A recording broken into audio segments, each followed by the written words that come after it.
It's as if 6 o'clock came and everyone sat down and got ready for business. Thank you. Appreciate that. Good evening, everyone. I call the Tuesday, February 13th, 2024 Peninsula School District Board of Directors meeting to order. Will you please stand and join me in the Pledge of Allegiance? I pledge allegiance to the flag of the United States of America and to the republic for which it stands, one nation, under God, indivisible, with liberty and justice for all.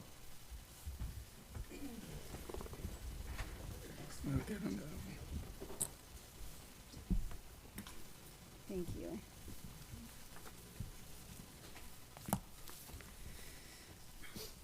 Okay, we're going to approve the agenda, but I'm going to throw in myself discussion prior to the vote. We have one item of business that I'd like to add on. We're going to discuss Love the Bus Month. So adding that on, is there a motion to approve the agenda? So moved. Is there a second? Second. All in favor say aye. Aye. All opposed? Motion is carried. Agenda is approved. Now for the fun part. Do we have members from our transportation department here with us this evening? We do. Would you please stand and join us here in the front of the room? We would love to recognize you.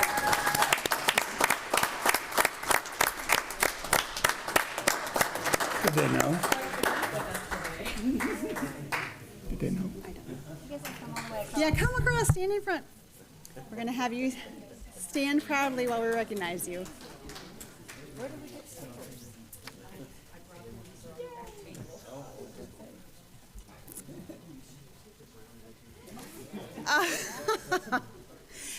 Well, as many of you know, February is called Love the Bus Month, and so we did not want to let it go unnoticed or uncelebrated. So we have a proclamation, which means it goes in the official record of the Peninsula School District business for time and posterity. So please stand as we recognize you.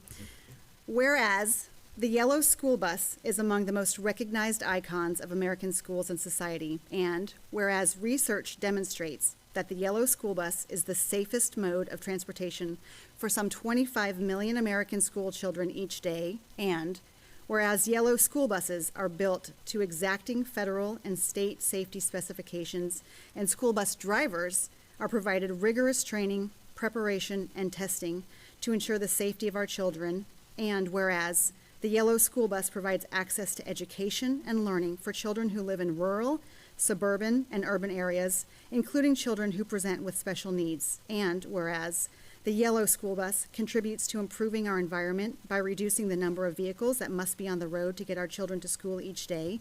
And whereas the women and men who manage and operate local school transportation systems are dedicated to the safety of all children and to ensuring efficiency and accountability in the delivery of school transportation services, now therefore be it resolved that the Peninsula School District Board of Directors recognizes the vital role that yellow school buses play in our education enterprise and in the life of our district. And be it further resolved that the Peninsula School District declares the month of February 2024 to be Love the Bus Month in the Peninsula School District, and we call upon our students, our families, our faculty and staff, and our community to recognize the work of our school transportation team and all they contribute to the well-being of our students. Thank you.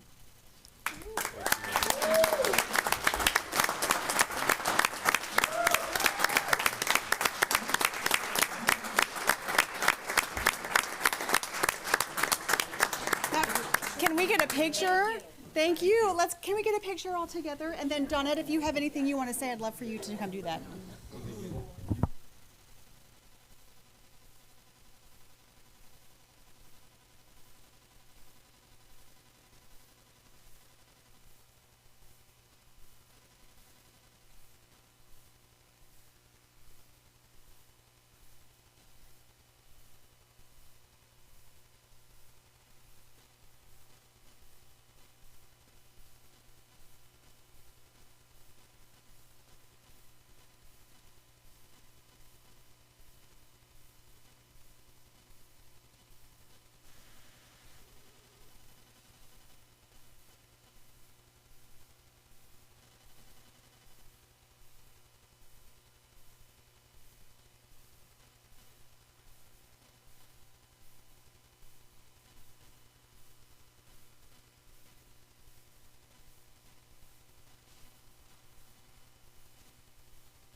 Dawnette, we're going to put you on the spot and see if you have a few words to say about your team. Good evening. Board, I'd like to thank you for having us and enjoying the proclamation with us. But I would also like to thank my team for showing up in a big way tonight. You guys are amazing. You guys are amazing every single day, helping in the educational process, making sure we get our kids to school every day safely. You guys are amazing heroes. Thank you.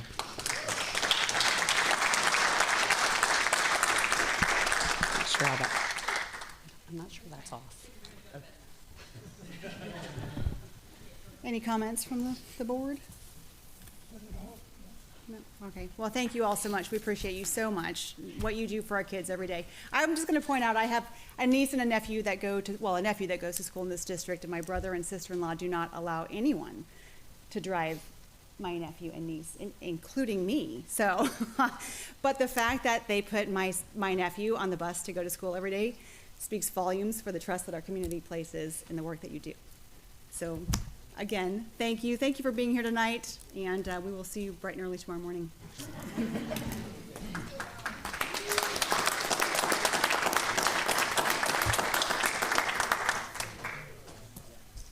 Okay, item number 4 is comments from the community. When addressing the board, please state your name at the podium and limit your remarks to 3 minutes or less. We will have a timer here. Unfortunately, I'll have to stop you at 3 minutes. If you go over time and I stop you, please know that you can submit your comments by email to the board. Additional time may be granted as a reasonable accommodation for a disability or a language interpretation. First up this evening, we have Justin Vautrin.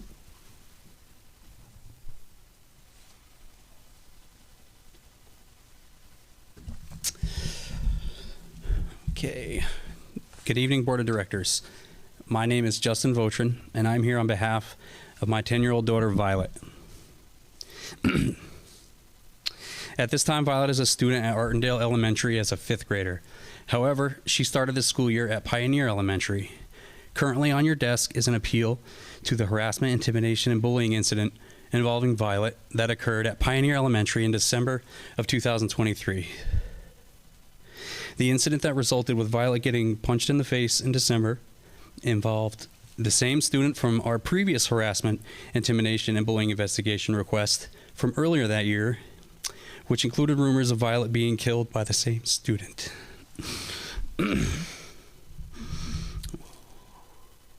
Which we also lost. As to say, the principal at Pioneer Elementary determined no harassment, intimidation, or bullying occurred, according to policy. Prior to that investigation in the spring of 2023, Violet stated amongst her peers, which included that same student, that she kissed a girl outside of school the week prior, to which the student asked her to not talk about it as it made it uncomfortable, so Violet complied. Unbeknownst to Violet, the student, whose parent was then a teacher at the school, notified Pioneer staff of the interaction. The staff, upon direction, pulled Violet from line to inform her that she cannot talk about kissing a girl while at school. Violet, not knowing what else to do or say, apologized and was sent back to class. Immediately after informing Violet, the staff then called me. They began to explain that Violet broke policy by discussing PDA at school, which in fact, there is no such policy. So to recap, my daughter was forced to abide by a non-existent policy that suppressed her ability to express her identity. Excuse me. And then her parents were called to let us know she's not in any trouble. Next, she was forced to hear rumors that involved her being killed. No parents called. And then was assaulted on school grounds, and again, no parents called. But my intent tonight is to address what is clearly missing from all of the harassment, intimidation, and bullying policies that are supposed to provide a safe and fair learning environment for our children. That is, that the efforts to protect all the children came at the sacrifice of my daughter's mental health and well-being. Violet stated in numerous interviews regarding the incidents where she was forced to discuss over and over again that she lost faith in Pioneer staff as she was receiving little to no support for her to be herself. Violet has since been in therapy to help try her regain her confidence in herself. because not once did the staff recognize or even consider the short or long-term mental effects each of these incidents could have on a student. There isn't any mention of mental health in the clearly Bertram, outdated can you policies for submit harassment, your intimidation, bullying. comments by email, please. Thank Yeah, you. absolutely. Thank you for your time. Next up, we have Chris Doherty.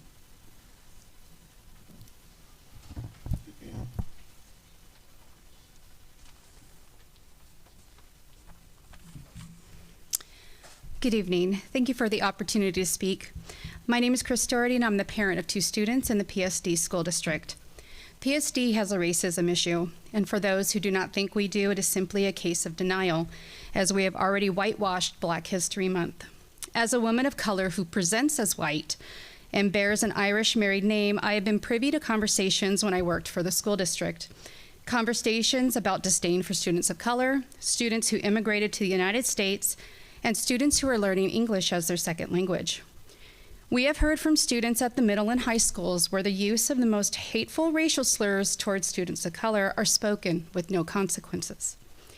I had the privilege of growing up in a very urban, diverse city where my friends were from different cultural backgrounds. This allowed me opportunities to learn about other cultures and other races that contribute every day to our communities. How do we address racism? Education. Teaching our students about diversity and other cultures is the start. Racism is based on ignorance and lack of education on cultures outside of one's own. Here's a potential idea for an extraordinary opportunity for students within the PSD district: International Week.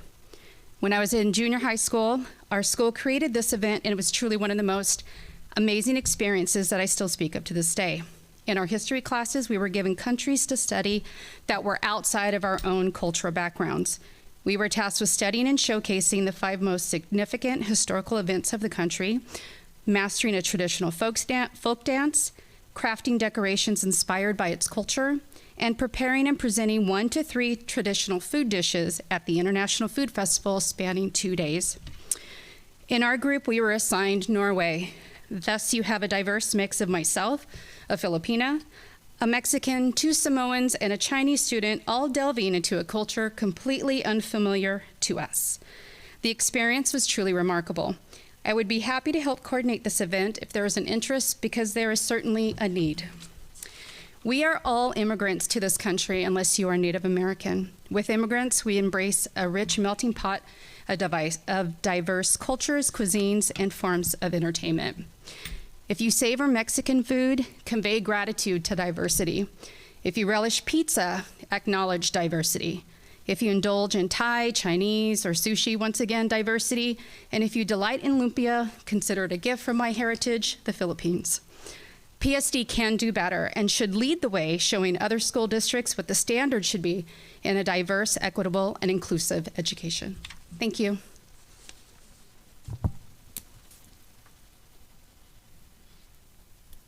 Next, we have Dr. Ann Junod.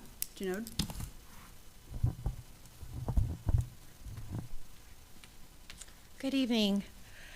I'm so glad to hear of the board's declaration this evening for loving our buses and our bus drivers. Families across PSD certainly share the board's appreciation for our drivers and the care that they provide children in the district.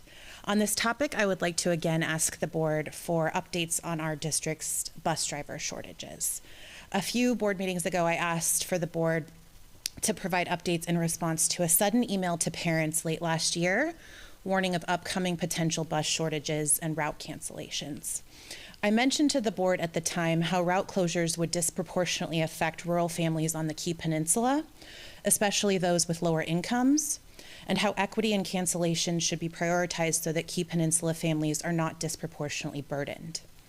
Thankfully, it doesn't seem that route cancellations have been necessary at this point, but we have heard from teachers that PSD transportation has not been available for some field trips, and that teachers have had to hire charter buses for class field trips out of their own program budgets. This, of course, takes money away from class activities that support student learning, and families in the district are still in the dark about what's going on with this issue more broadly. So I'd like to re-up requests that we shared late last year. In the coming weeks and months, Parents need transparency and frequent communication in your planning and progress on addressing the busing issue and driver shortage. Updates on progress towards hiring and training new drivers. Whether transportation for students is still in jeopardy, and if it is, a plan that doesn't disproportionately burden students and families who are already disproportionately burdened on the key. And an estimate for timing for expected relief. Thank you so much.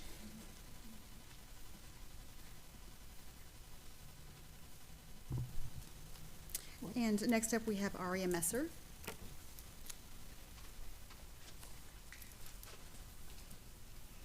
Hi, my name's Aria Messer. I have 2 children in the Peninsula School District, and of my 3 children, 2 are queer. I'm also a person of color, mixed heritage, which makes my children people of color as well. I really appreciated watching back last board meeting's video where a young man shared about the need for diverse teaching, in particular since it's Black History Month, of teaching the students Black history by Black people, teaching the students Indigenous history by Indigenous people. And I had things prepared and my heart's broken. Listening to the testimony of someone else come up here and have fear for their child's safety and well-being because of who they are. I understand that there are belief systems that don't agree, and that can be true for anything. My son got notified in WIN that they were going to be talking about harassment, intimidation, and bullying, and the focus of it was sexual harassment. And I asked him, when was the last time they also talked about harassment and bullying in regard to race or in regard to LGBTQ issues? And he said they did it in the fall, and that the questions were formed in such a way that they were incredibly offensive. They summed up that being called gay was sexual harassment, which I suppose it could be in a certain context, but that is also intimidation and bullying. And it really doesn't have anything to do with that, especially not at an elementary, middle, and high school level. So I asked him, what would you think if students and a group of your peers that belong to each of these people groups were the ones to come up with these questions to help teach the students about harassment, intimidation, and bullying? And perhaps a private panel could be formed where they could actually shed light on what they want their peers to know about what it feels like to be intimidated, bullied, and harassed. I hope no one has the horror of watching their child curl up in a ball on the floor, unable to breathe, eyes wild around the room, and saying they don't want to be alive anymore. Because every day that they go to school, they are harassed and bullied for who they are. If you didn't know my son, you would not know that he was, because he's a football player and he's an excellent student and he's a charismatic kid. But someone outed him, and now he suffers.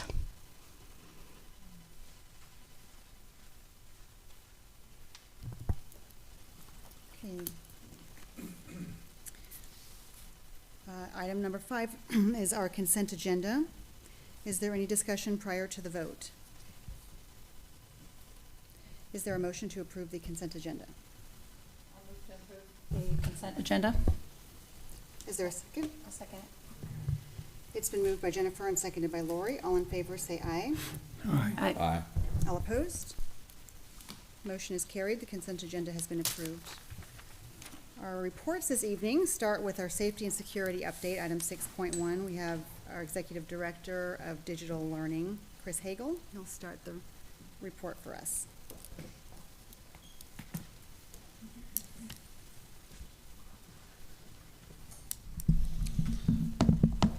Thank you. I'm just going to get it started. There's a whole lot more people that are going to join me here in just a second. So I'm here to talk to you tonight about where we are, some of our changes this year around safety and security.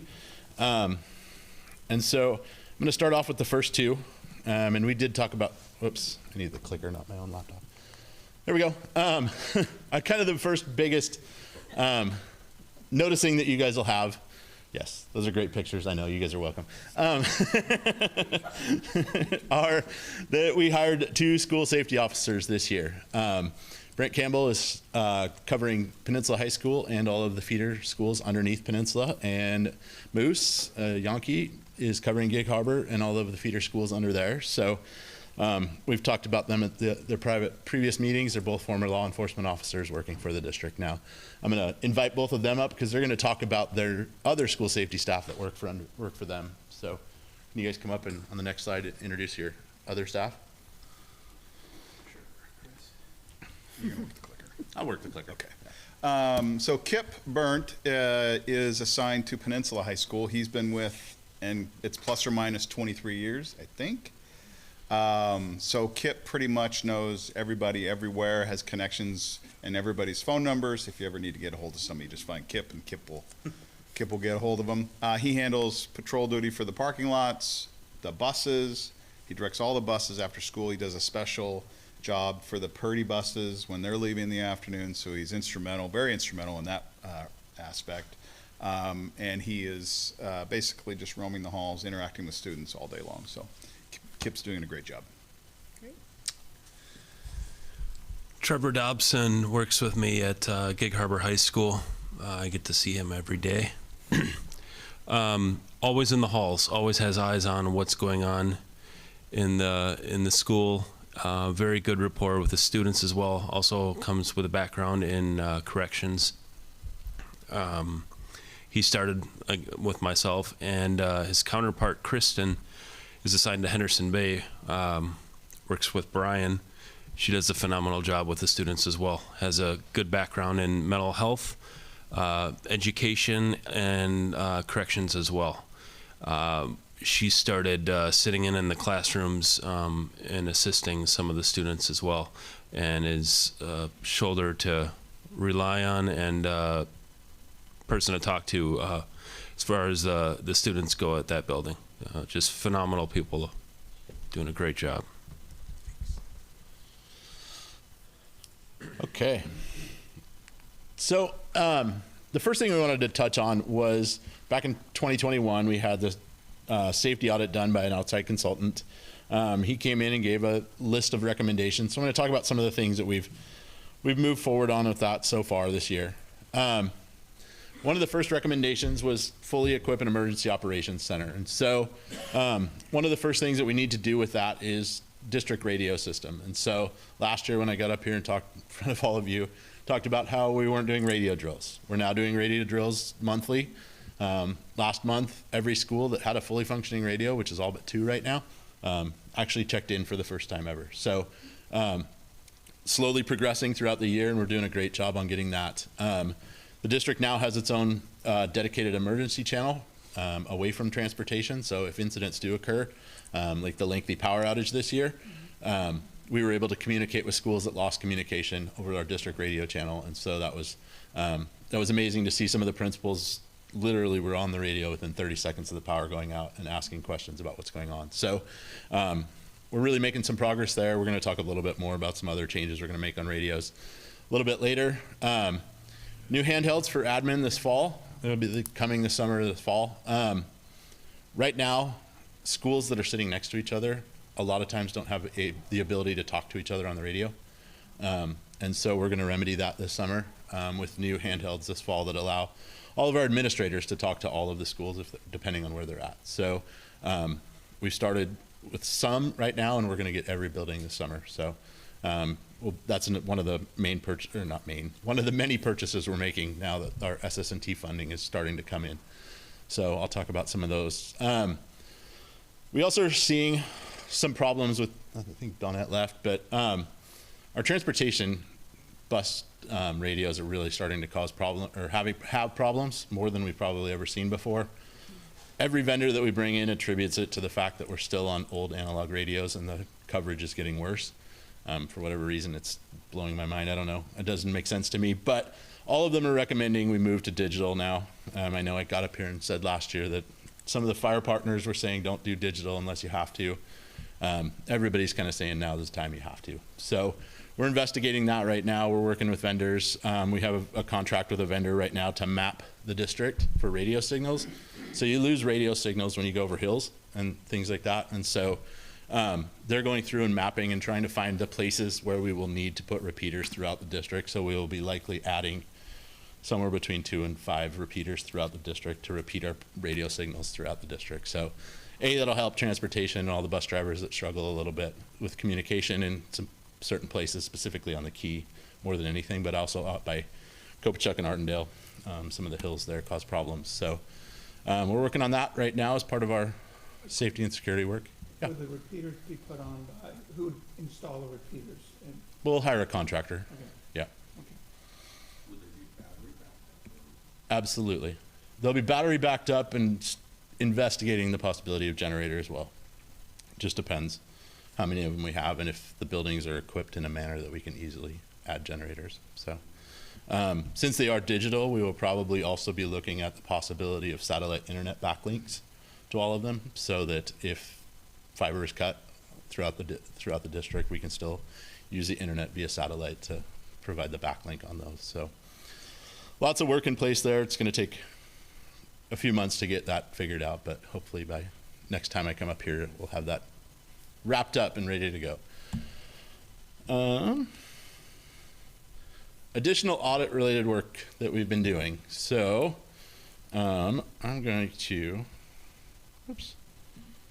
talk about some of the training. So for the first time ever, we pulled in all of our building principals last summer and had an entire day around safety and security with them. We'd done some things before, but this was the first time we ever fully worked on that. It was actually these guys' first day, so they got thrown into the fire on the first day.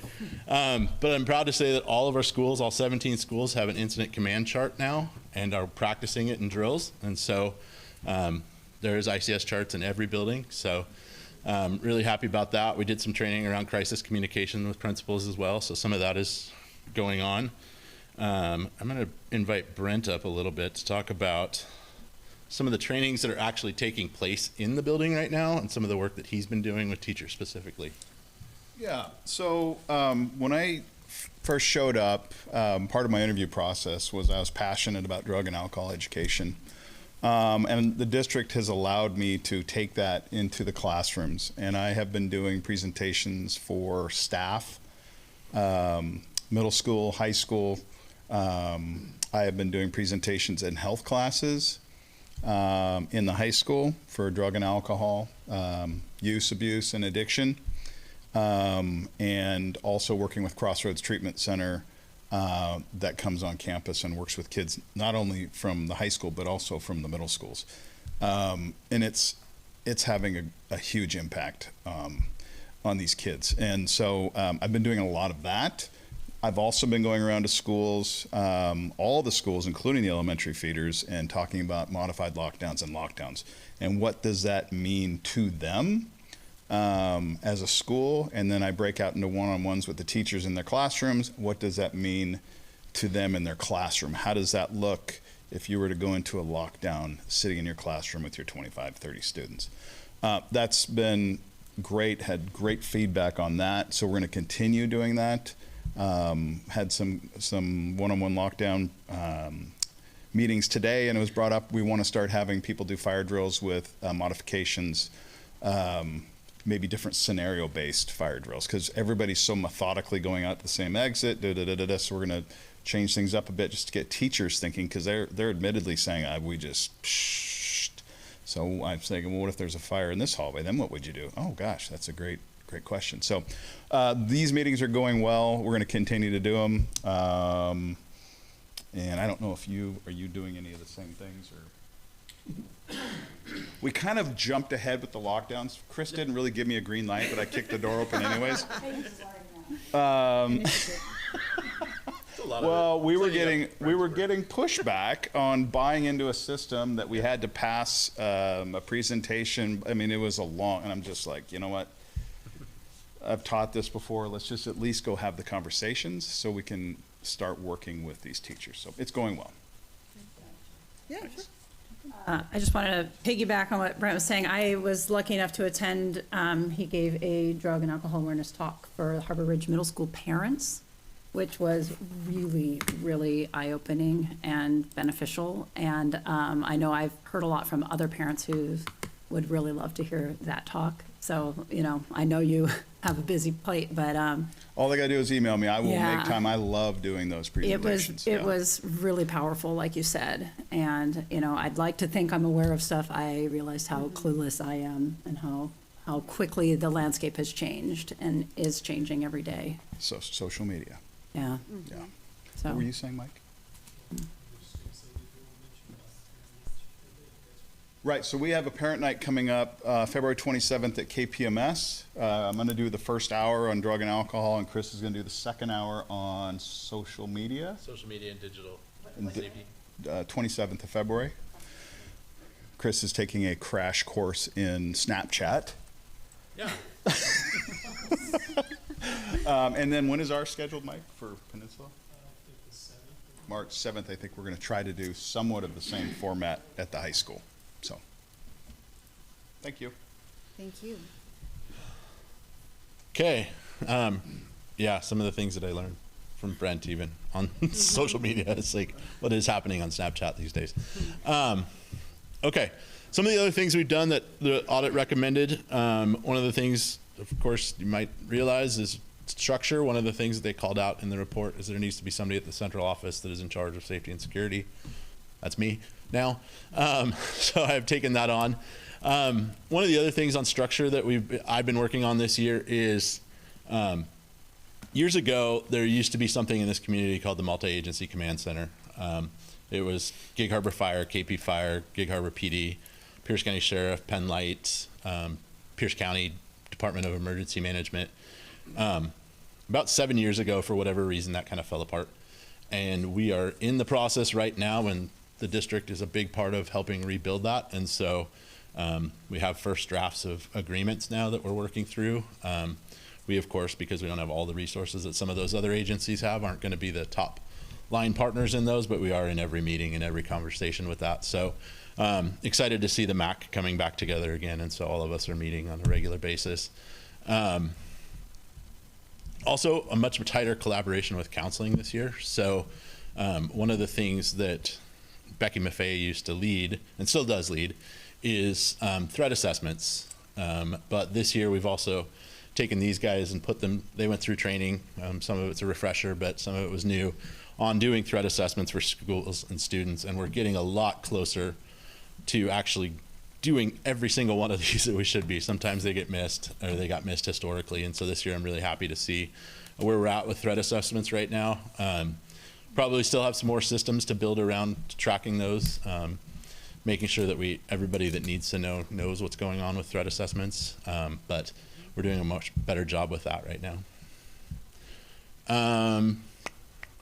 Summer work upcoming, that's part of the audit. One of the things that's in the audit is emergency operations plan. And so by law, the district has to have an emergency operations plan. I think in 2014, we hired a contractor to build an emergency operations plan, but it's a book that sits on a shelf and gets dusty right now. So we're going to redo that starting this summer. These guys are going to help lead that. They don't know that yet, but they're going to help lead that work this summer. The federal government and FEMA has some really great documents for schools to build this off of. But these guys leading it with the cooperation of the schools are going to build a real actual emergency operations plan for the district. One of the things that we're going to work on with administrator training this year is actually a county-wide focus of all the school districts through the Department of Emergency Management, and that is building out reunification plans and start doing drills on reunification. So in the event of some of the more catastrophic events, having your reunification plans and drilling your reunification plans, even to the point of busing kids somewhere else, having parents come pick up kids other places. So we're working on that with the county right now. There's a big push in the county. They got some big federal grants to help facilitate this, not just in K-12, but also in the university system as well. So I've been to a couple trainings on that. So we're working on reunification. Another thing that was in the audit report is after action reports. And so we're just building out our systems around that, but we've done a couple that were, I thought, really good this year. After the lengthy power outage, we got a ton of good feedback back from the schools because we sent out information right away after it was over and said, hey, we need to know everything that went wrong. What did you need today that you didn't have? And so we've got a laundry list of things to work on that was great. Also right after the SWAT activity outside Peninsula High School back in the fall, after action report after that, we've got some really great things to work on, or we had some really great things to work on. Most of them are taken place and been fixed now. So, okay. Now kind of the fun part. Safety, security, and technology levy. So thanks to our voters, we have dedicated funding for a lot of these safety and security projects moving forward. And so there's a few here that I want to talk about that are either in process or will be in process shortly. Fencing. So along the student parking lot at Gig Harbor High School, which is about 1,400 feet, something like that. Okay, well, close enough. It's a really long ways. There are places where kids like to go off into the woods. And so to help assist with the administration at Gig Harbor High School, we'll be putting in fencing along that line. Also, along the same lines, Peninsula High School will be getting a whole bunch of fencing down their forested line as well, and around the front. So fencing projects are in place. We have quotes. We're actually in the process of doing purchase orders right now. Hopefully we will see the fencing starting to come up before the school year is out, actually. So that won't even be a summer project. That'll be before the end of the year. What will Trevor do with all of his free time when the kids are not wandering off? Yeah, I don't know. I'm sure there's plenty of other places. Moose has taken me on some tours over there that I can't believe that they hide in places. So we're working on that. New camera system, security camera system for the district. The one we have is kind of out of date, and the new functionality and features in camera systems, including things like license plate readers, the ability to auto alert on when specific vehicles may come into your parking lots. We have just gotten a quote and sent in the purchase order today to purchase a new camera system for the district. So that is moving forward. Access control, we will be working on an access control project at the ESC this summer. There's been some issues at the ESC safety-wise, so we're going to put in access control up there. And then expansion to the 2 high schools and 2 of the middle schools will be in the next school year. So looking forward to doing those. We're currently in the market for visitor and volunteer tracking systems. If you go into many school districts around the area nowadays, when you walk into a school, you will see that you're asked to provide your driver's license, and they run a quick background check on you before you're allowed into the building. We're investigating systems right now that will do the same thing for our schools, with the expectation that those will come in next fall sometime. The nice thing about them is that it also allows you to do, the students when they come in, it can automatically give them a tardy slip. They can take it to their teacher. It automatically logs it into PowerSchool. So they have all of that built into those systems. So we're looking at those. Another big project that we're hopeful to get done this summer is emergency supply containers. And so many of our schools don't have consistent places where they store things like water in case we lose water, and extra food for kids, and some of the things that we might need in an emergency, as well as even if we do have them, the containers, haven't been open since, what, 2013? And the water hasn't been changed since then either. So, and then the containers are full of rats and leaking. So we're going to replace the containers, get brand new containers, get the supplies that we should have in all of our schools. And so that's a project that we're going to be working on this summer. And then the last thing for this summer on the safety side is the emergency notification system. So those are the mass notification systems inside the building, commonly known as paging systems. Those are an expensive and difficult project, but we're going to pick off Harbor Heights and Discovery as the first 2 schools this summer that we plan to get those ones done. So, yeah. The cameras, especially for the parking lots, I know when my kids were in high school, the kids would get their cars broken into and stuff. We have huge parking lots as far as cameras. I know, like when you go to Fred Meyer or some of these malls now, you see those solar powered cameras in the center with the blue lights. What are we doing as far as parking lot security? It's funny you ask, because the student lot at Peninsula High School just got their blue light today. And funny enough, like a whole bunch of people didn't know that we had put in a camera in that lot 2 months ago. But until you saw that blue light that started flashing today, then people realized, oh, there's extra cameras out here. So we're going to take a look at maybe we need more of these little blue lights because the cameras we did mount the camera at the Peninsula lot because we were having some problems with car theft there. So that is in place now. We'll start looking at more places at Gig Harbor. Gig Harbor is probably a more likely candidate for needing those solar powered ones because power is hard to get out to the middle of the lot or all the way out to the lot. So Peninsula High School, we can usually find places on the building that we can mount them, but Gig Harbor, we might have to look at that. Yep.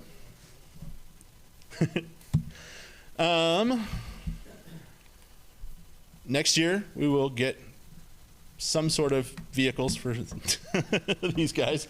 I keep teasing them. I saw this in New Orleans, so I took a picture. Are you saying no to the car or? No, that's their police car in, yes. Do you fit? No. So just as a joke, I threw that into the slides today. They will look more like actual, real police vehicles. They'll be badged as Peninsula School District Safety, but those are something that we'll be picking up probably in fall of next year. So those are coming for these guys. So we have our own badged police, or not police, but safety vehicles. So, all right. So now I'm going to invite Moose up to talk about some of the big current challenges that are going on right now. Yeah, so some of the bigger challenges that we experience, especially at the high school level, of course, is elephant in the room, drugs. They get brought in. Myself and Brent and our security specialists, building admin work very well, collaborating on things that we discover, things that we confiscate, finding a trail of where they're coming from, how they're getting there, even so much as members from the community. There's a gas station attendant that actually asked for my number one time and wished to notify of some students from one of our schools trying to obtain some things that they're not old enough to purchase. So that's an issue. More so you see it on the high school and middle school levels. Like he mentioned on social media, I try to track social media. That's kind of one of the things I brought in when I first was hired here. That's what I did at my last job. That affects a lot on how it may or may not disrupt the learning environment of our students. And, you know, when I was hired here, I made a vow that my job is to just let teachers teach and let administrators supervise and take everything off of people's plates that they don't have to worry about the security and the learning environment. So monitoring social activity and speaking with the students, first off, can never be replaced. That's the paramount, is developing a relationship with our students and finding out what's going on, because a lot of what happens on the weekends or at home gets brought into the schools, and you see that in a trickle effect, whether it be a HIB situation or you know, just overall disruption in the schools. So I'd say those are some of our biggest challenges. Luckily, I work with a team that's very well versed in knowing what to look for. I am weekly invited to SST meetings with the counselors, as is Trevor. I'm not sure what Peninsula does, but speaking for myself, we work very close with the counselors, and any sort of out of the ordinary behavior is reported to the counselors, and we work very closely with them, and it's been going very well. He mentioned threat assessments. I actually had one today. I think that is a tremendous thing that we're able to be engaged in with the counseling staff, is threat assessments and following up with parents, things like that, into what to look for as far as student behavior and how can it affect their fellow classmates and teachers. So. Yeah. just gonna racist. Well, it's easier for you to do. It is. Yeah. I just didn't, I know you were winging that off your memory, but we were on the next slide. Vaping detection, I know the board multiple times, what? I'll talk about that. Oh, okay. That's okay. Okay. Sorry. Thank you. I'm going to also invite up all of our administrators to talk about bathrooms too. But I will start with vape detection. You guys could come up now. I'm going to be 20 seconds or less. So we have vape detection in one of our middle schools in some of the bathrooms. I know originally, maybe Mike even could talk about it. When they went in at Harbor Ridge, they were going off so frequently that they were hard for administrators to manage.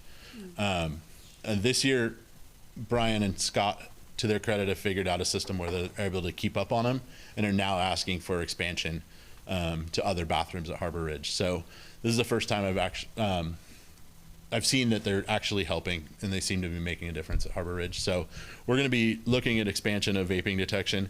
Weirdly enough, for vape detectors to work well, you need a camera system that supports it, because what happens is when the vape detector goes off, the camera system will then take the 30 seconds before it went off and the 2 minutes afterwards and send those clips to the principal so they can see who came into the bathroom 30 seconds or so before, who left the bathroom 2 minutes after the vape detector went off. It gives them an idea of who might have been in there. So we're looking at that. Yeah. Is it an audible alarm or just an alarm to the admin? Go ahead. Well, just my last Here, to the mic. couple months at Harbor Ridge is when we, the spring, my last few months there, we had them. And like Chris said, there were, at first our phones were just buzzing. It would send us an email, but we didn't have the camera hooked up to it. So we'd have to sit down and go through film and try to figure out who's coming in and out of the bathrooms. And it helps you kind of narrow the field, but if there's 5 or 6 kids in the bathroom and they all walk out, it's still really hard to figure out where the source is. And I talked to Brian last night just to say, how's it going now after you've had him for a while? And he, like Chris said, they've kind of figured out a way to, it really helps you. It may not tell you a specific individual, but the kids that are going in and out when that's happening. The time of day that it's happening. The bathrooms that it's happening in. And with the help of these guys, we can, there's a lot of information that's coming along that's helping us kind of figure out who these kids are and make sure we can reduce it or eliminate the activity. So we're hopeful to get them. Can I Go for it. Okay. I've talked to our students about the bathrooms, some of our leadership kids, and said, what do you think we need to do about it? Because parents say they're concerned, kids say they're concerned, they get anxious about the bathrooms. Certain times of day when we don't have supervision, there's certain bathrooms that we even close. And we had talked about like lowering the doors a little bit so that you just maybe see somebody's head in there in the stalls. And the kids are already uncomfortable. They felt that would make them even more uncomfortable. But they did mention the audible alarm, and they said, what if it just made a loud noise? And when that happened, and I don't know if we've looked into that product or not, but something to think about. They can do that. The ones that we have, we just have never turned them on before. So, Oh, they can. I think so, yeah. Okay. You can ask a good question. Expensive. So a question for me, Chris, is that the board over the past, let's say 5 years, has been pretty adamant that we get vaping detection in our bathrooms. And I don't know if this is the wrong way to say this, but I didn't know we were like given that we had made it an option. I thought the board had said we got the safety and security technology levy, that now that we have funds, I was sort of thinking that we can't I thought we were like saying we want this to happen, and so I didn't think it was optional. Well, now that we have funding. Yeah. Funding is the biggest problem. These vape detectors are really expensive. They're about $2,000 a piece, and in a regular sized bathroom, they work in a 12-foot square area. So in a regular sized bathroom, you need 2 or 3 of them. So you're looking at anywhere from $4,000 to $6,000 per bathroom. So $6,000 on the male side, $6,000 on the female side, and you get $12,000 per set of bathrooms. So they're not a cheap investment for the district. So it's something we really want to make sure that everybody's ready to use and everybody's ready to react before we start putting in, spending that kind of money, because they are expensive. So. Can I just ask, what's the response? So if somebody is vaping in the bathroom, what happens next? Well, you want to go? Well, first you got to catch them, right? Then you got to search them. You got to find it, and unfortunately, by the time you get them, it's usually 3 kids down the line. But we go through a suspension process. We refer to Crossroads. They have a what's it called? A Saturday school for tobacco cessation, kind of that education class. The hardest part is just finding it. So you can kind of know, but you still got to catch them. Do you check what's in the vape? Like, it may not be tobacco, you know? I'd love a great way to figure out what's in it. But You know? can you confiscate the vape cartridge from them? Oh, yeah. Okay. We can confiscate it, but you still have to figure out what's in it. So it used to be automatically any device was considered drug paraphernalia. I'd love to go back to that. Now there's so much, there's so many different products out there. It's hard to tell what's what anymore. And they're smarter than us, and what it's sold as sometimes is not what it contains. So now we're detectives. Quick, where's the parent notification and all that? Oh, So- yeah, we notify parents in that process. Yeah, so I'm going to speak to each of the questions really quickly. So, so the first question about how do we know what it is, we can tell from the vape itself whether it's tobacco or THC. And so we are able to detect that piece, and we confiscate the device. I think our greatest challenge is that unless we can identify that student did that at that time, witnesses, whatever it is, it's super, super challenging because it's gone. They either get rid of it, or we don't get it, find it on their person, or whatever it is. So that can be super challenging because, of course, they have rights just like every citizen. Parents are notified anytime we have a conversation with a student, with an administrator, period. So if we're going to search a student, if we're going to have a conversation with a student, we notify parents about what that's about. In other words, we found 3 students in the same stall. Not okay. They know it's not okay. They were just having a, social club. And so we'll have a conversation with them, search them, et cetera, and always notify the families about that.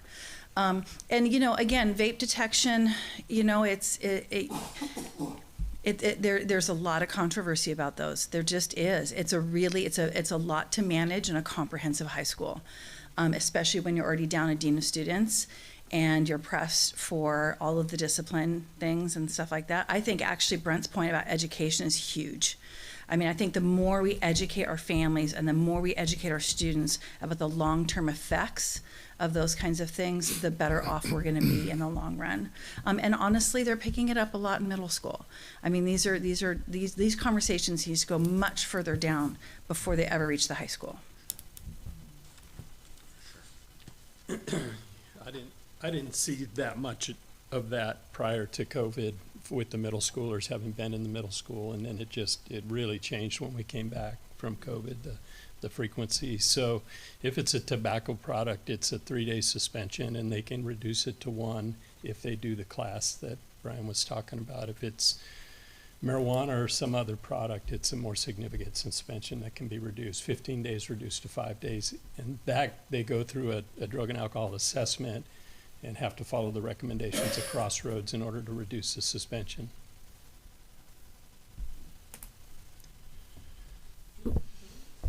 All right, do we have that kind of checklist or flow chart anywhere that, like, visible? I brought copies of what we send to parents. Yeah. You want to see that? Yeah, I think that's really important to know. Like I had mentioned earlier, when I went to Brent's talk, it was a real eye-opener, and I don't think my head's too far in the sand, but it is a totally different landscape now. Yeah, and I think we're getting better at educating our families. I think we've, to Mike's point, I do think, unfortunately, our students picked up a lot of habits during COVID and made a lot of connections they wouldn't normally have made during COVID. And we're still coming out the other side of that, and our students are are struggling, but we have a lot of really great resources for them. Besides our drug and alcohol assessment, we have community in schools, we have a great counseling team, and so I think a success coach who partners with all of us with these kids to just get them help and support. Because at the end of the day, that's what we want, right? Like we want them to get the help and the support that they need. Were we going to talk about physical security? Did you want to know anything about that?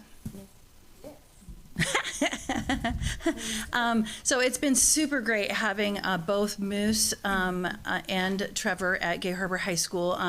Just presence alone has been huge in terms of having them in the parking lots around the building, et cetera.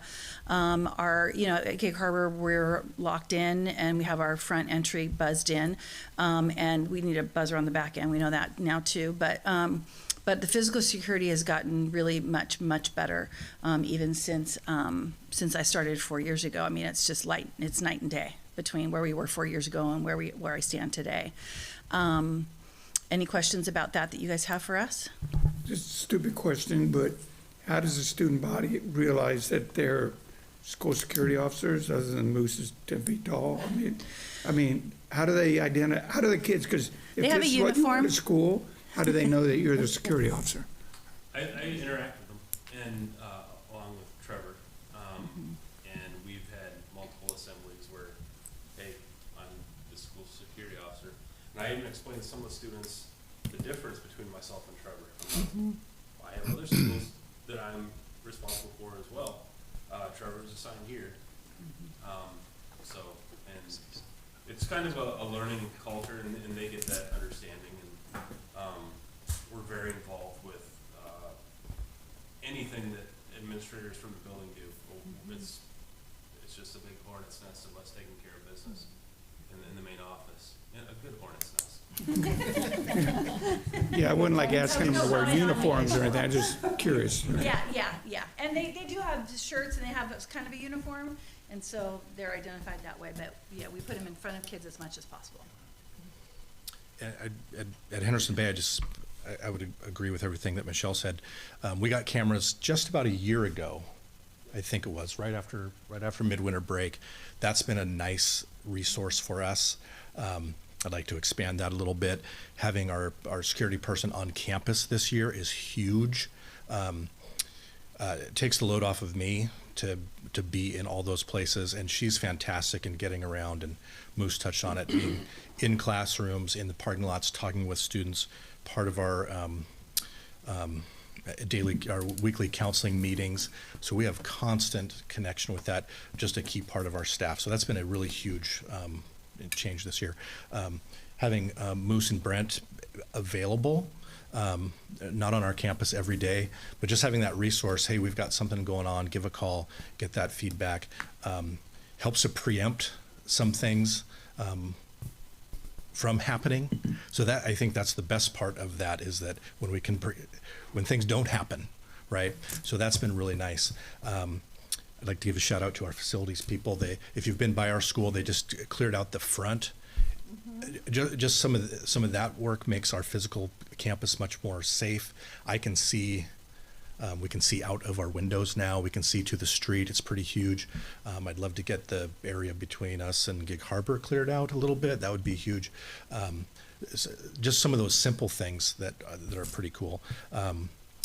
Last thing I'll say, I would also just say we have great partnerships with Gig Harbor PD, Pierce County Sheriffs, and the local fire departments. Whenever there is something that we need on campus, or there's a question, great resources for us. I think for all schools, but just plug that. Just a couple more things, just about physical security specific to our school.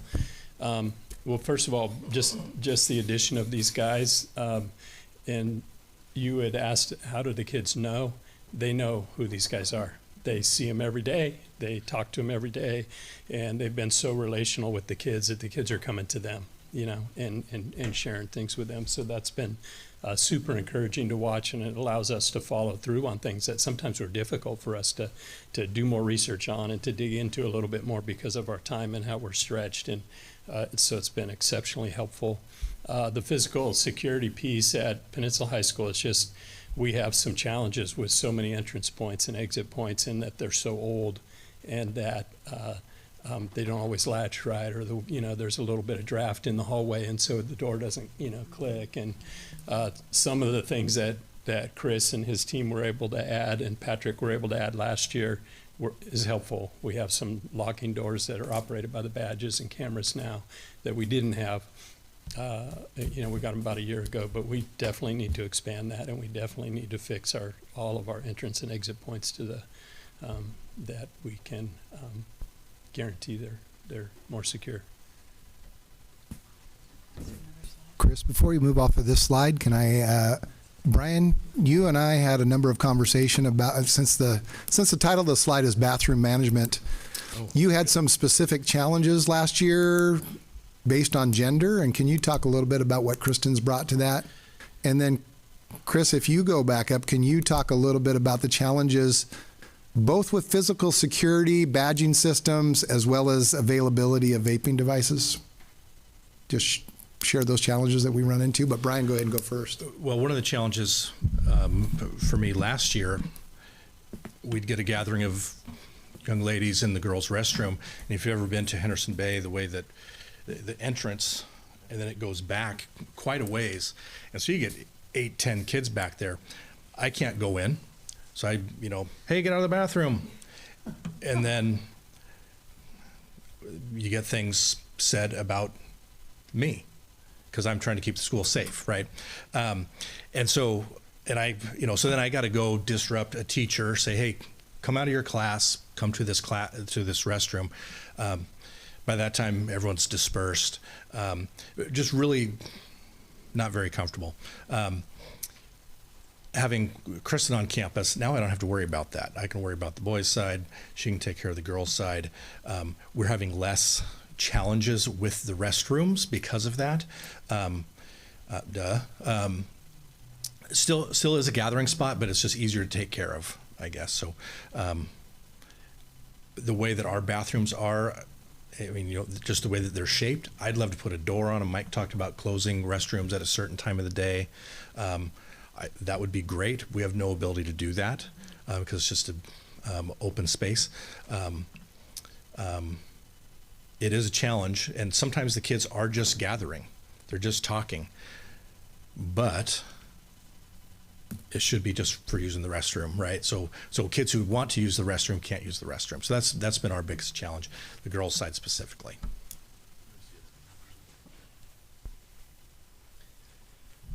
Yeah, real quick, just for the argument of the vape detectors in the bathrooms, our biggest strength that we're focusing on right now, I know that at Gig Harbor especially, is we know exactly who's in the hallways.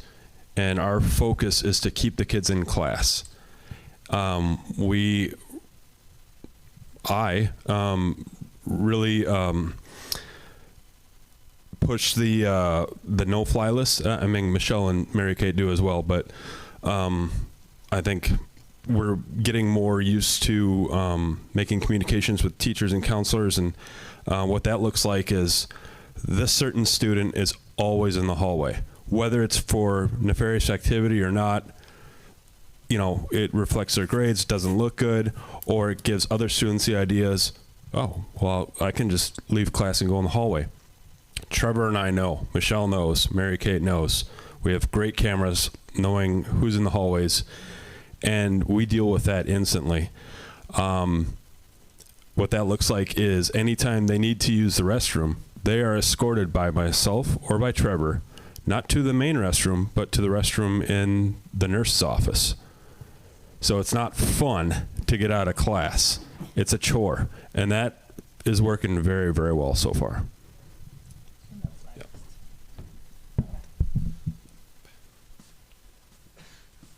Dan also alluded a little bit to the fact that for the last, since the middle of COVID, some of this stuff is really hard to get. Getting card readers for access control, I think we had buildings that were 18 months to 2 years. They're impossible. So, some of this is delayed a little bit due to that kind of thing. The last thing I want to say on vaping detection, and it's not a great note to leave it on, but I did get a call from an elementary principal recently saying, hey, we need to look at vape detection in the elementary school as well. So like they were talking about earlier, this is a problem that's gotten younger and younger, and it's something that we need to address as an entire system, not just on these high school principals. This is unfortunately starting to look like it's already making its way down to elementary school now. So. Can I just jump in real quick, because I realize I omitted to make the pretty big announcement this evening. Superintendent Barr is not with us. She's at a conference. Yeah. So in case you were wondering, we have Assistant Superintendent Danny Gregory here. So thank you for joining us, and he'll probably be fielding some questions as well. So Thank you. He's 2 slides from now, he's taking the lead. So. Yeah. Yeah, bus management. I think these guys are gonna start. Okay. Yeah. Yeah. Bus safety. Do we have any bus drivers left? I get up at the same time. So they brought a problem to us. We've had an issue with parent drop-off in the bus turnaround. It's been ongoing. We've tried to mitigate it. We've tried this, we've tried that. It's really kind of reared its ugly head when it's dark and rainy. So we've ordered some signs. Thank you, Patrick. Large signs. We're going to divert parent traffic probably the week after break, I think is when we'll start, because we'll get the signs in hopefully by then.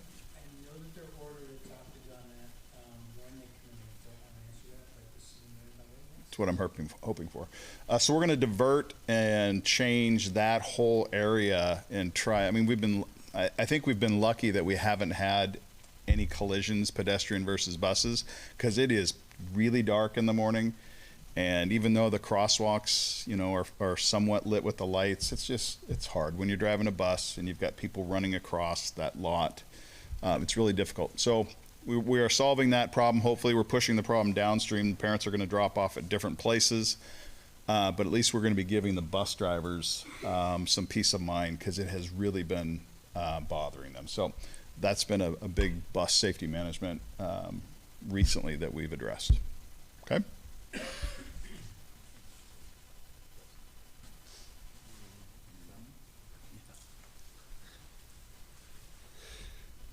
Yeah, we have a bus route that has brought a lot of attention. This particular bus goes off campus for an alternative sort of learning throughout the day. Students from different schools, Henderson Bay, Peninsula, Gig Harbor, and a lot of issues on that bus, a lot of issues. And we've been working really closely with transportation. Donette is an open book as far as information goes, anything that we need. And I understand now that they have electronic reporting system, anything that goes on the buses that gets sent to us through Power School, I believe. It's a good way to nip that behavior, because, you know, as you know, there's kids that want to act out when they're not necessarily at school, but they're still affiliated with school in some other fashion. So having a security and working closely with transportation as far as bus safety goes as well, because that's our jobs as well. As we know, there's cameras and audio on the bus, which we review and gets posted where we all have access and perform our investigations. And a lot of times we're able to speak with a student while we're waiting for them before they even arrive at the school, and we've already kind of have an idea of how to solve the problem. So just wanted to mention that.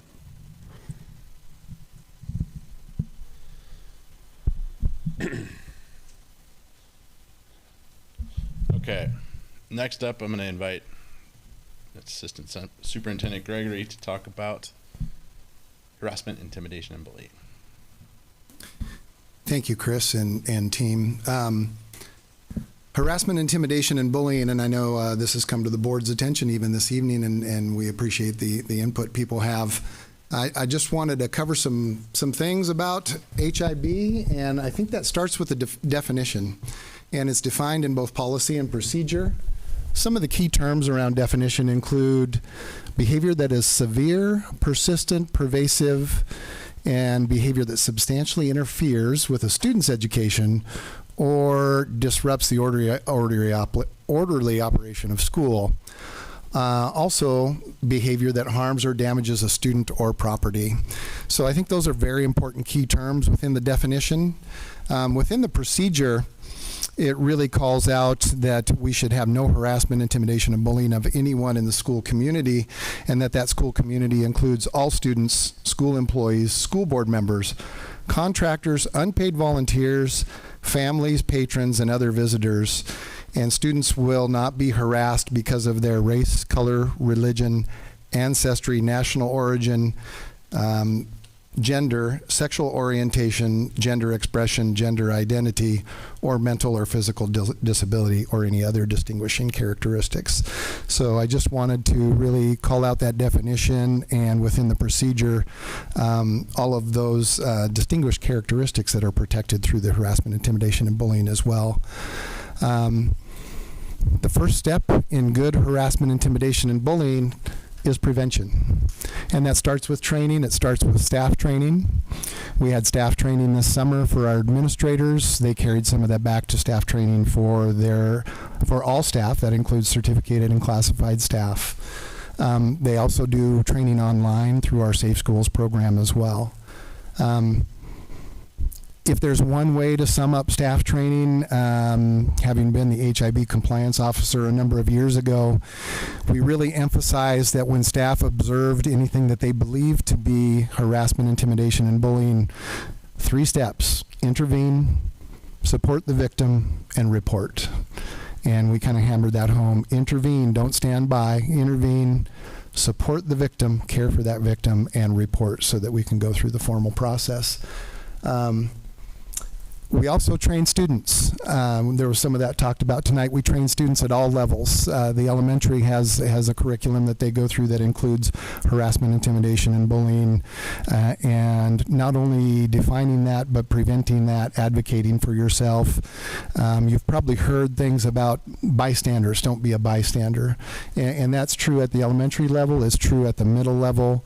And it's true at the high school level. We do a lot of that through the advisories and homerooms at middle and high. And it's revisited periodically throughout the year. Some of that was mentioned tonight, and we appreciate that feedback about how we might get students more involved to make that training effective. Again, I want to just echo that we appreciate that.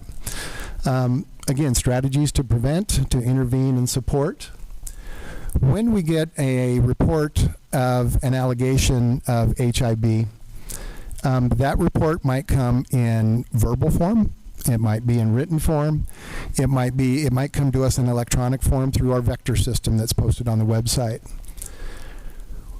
What we want to do when we get a report is immediately start a process that puts it on paper, and we record that HIB incident on the HIB incident reporting form. That reporting form helps us to better understand what the exact behaviors were and what the impact was on the victim, and helps guide our investigation. It also gives us an accounting so that we can go back and find that. And what I would say about that is, even if the report is believed not to be HIB, we still want to record it on an HIB form, because there is room at the bottom of the form to say, hey, we finished the investigation. What we found may not be HIB, but it might also be behaviors that are not appropriate, even if it does not fit that definition. And we still need to intervene on those as well. So again, we need to investigate. We like investigations to be prompt. If they are elongated investigations, we want to communicate with the families of both the victim and the alleged aggressor, alleged victim and alleged aggressor, throughout the process, so that we keep them informed until we come to some results. And we want those results communicated in writing.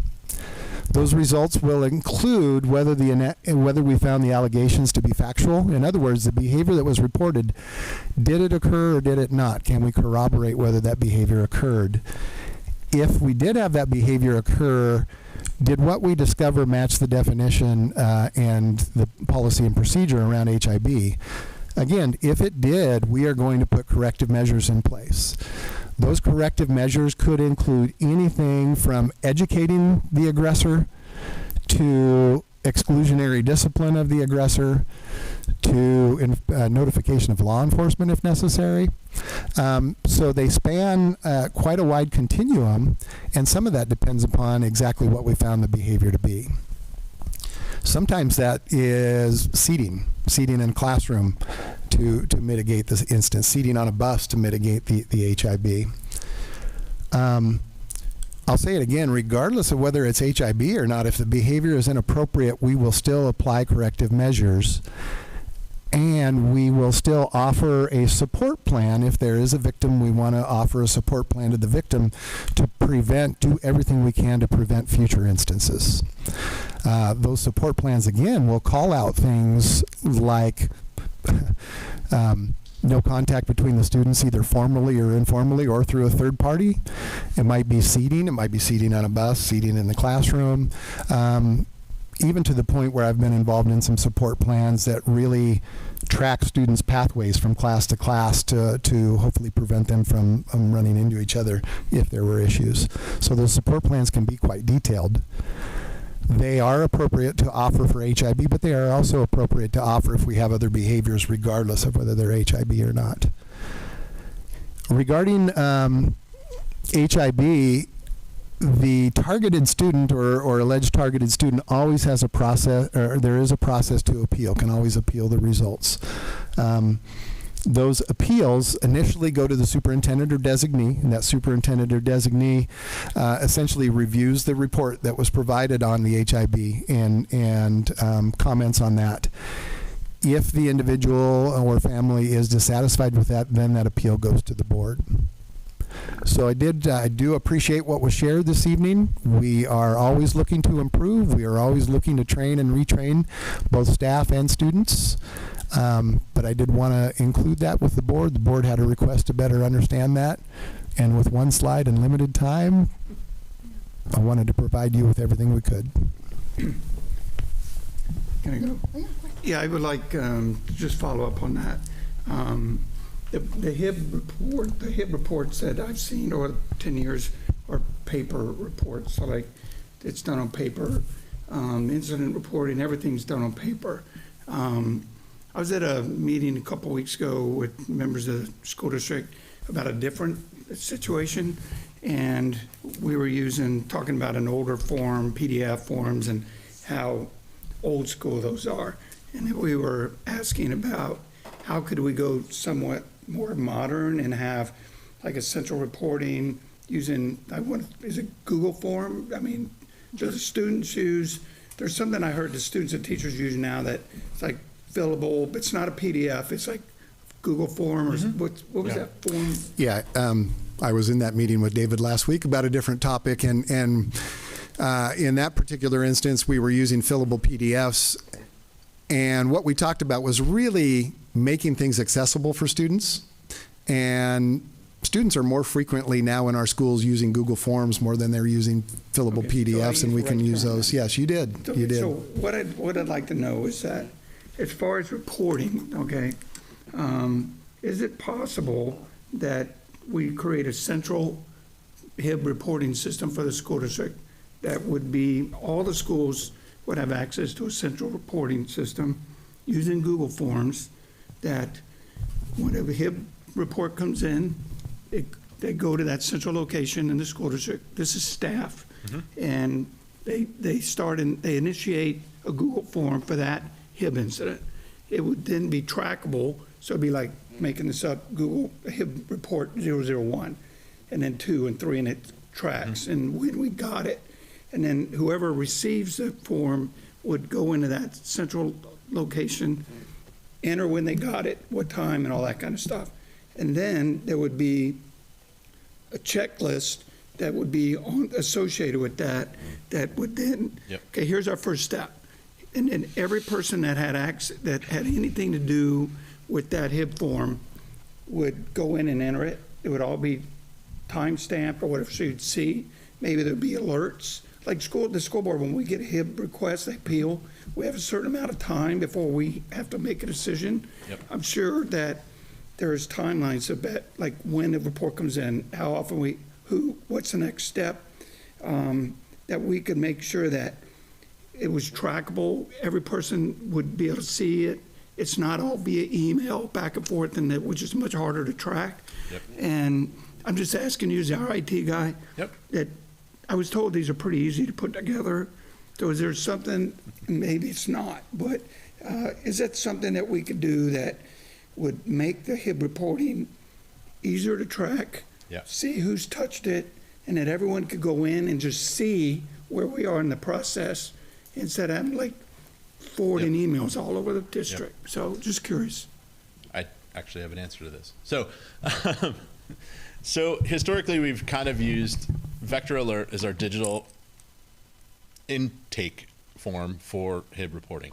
Vector Alert is a product that's been provided to us by our risk pool to use.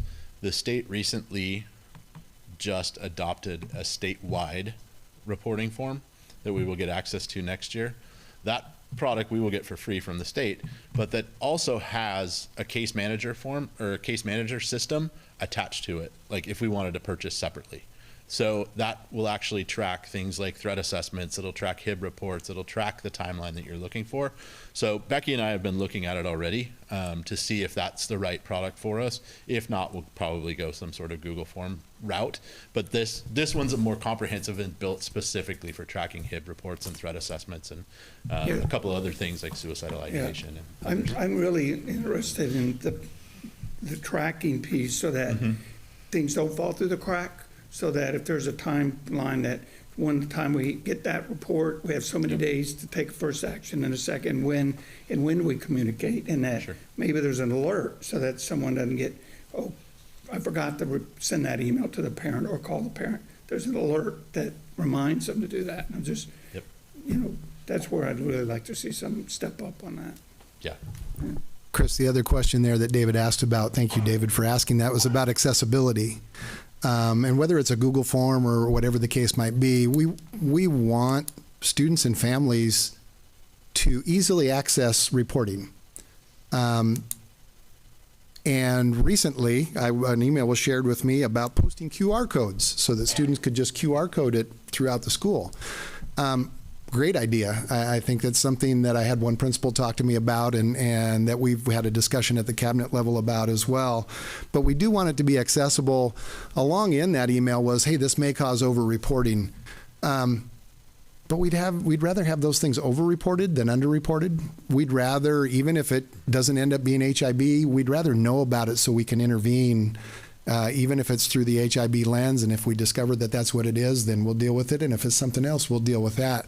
But again, that accessibility so that we ease reporting. We don't want to put a chill on reporting. We want to ease reporting. And if we get over-reporting, we'll do the work to sort through that. That's better than having it under-reported and not dealt with. So that, again, that recommendation came from a parent. We appreciate that.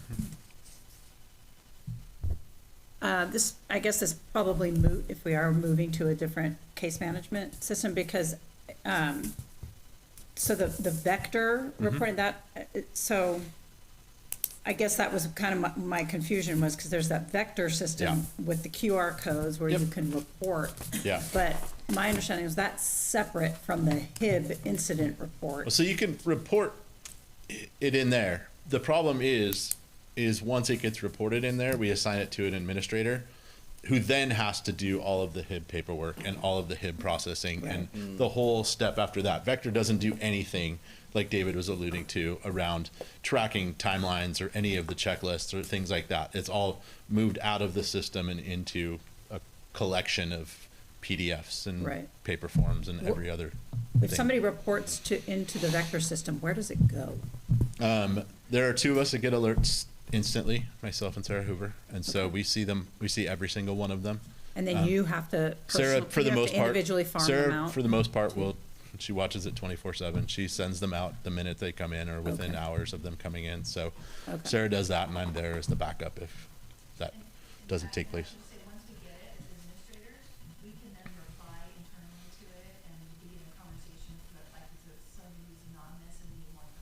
Okay. Okay. Thanks. Just one clarification. Can you kind of walk us through what it looks like from report, whether it's from a student or parent, all the way through? Dan, I don't I'm know going if to you leave wanna that to take- Dan or Yeah. administrator. What does it look? What is the reporting and Can you answer? investigation? Yeah. So start to finish. Let's say it goes all the way through appeal to the board. What does that look like? How do people report? Whether it's through Vector or contacting a teacher, and then what happens? Yes, regardless of how it's reported, again, verbal, written. If an administrator has a student come in and say, "Hey, I'm having this issue with this student," they do some problem solving to kind of pre-screen it. But again, if someone mentions harassment, intimidation, and bullying, we should go to the form. The investigation occurs. Of course, we ask for witnesses. We should be interviewing all witnesses and looking at what they provide, and if that's corroborated. Again, they'll land, building administrators will either land on, we can't corroborate the behavior.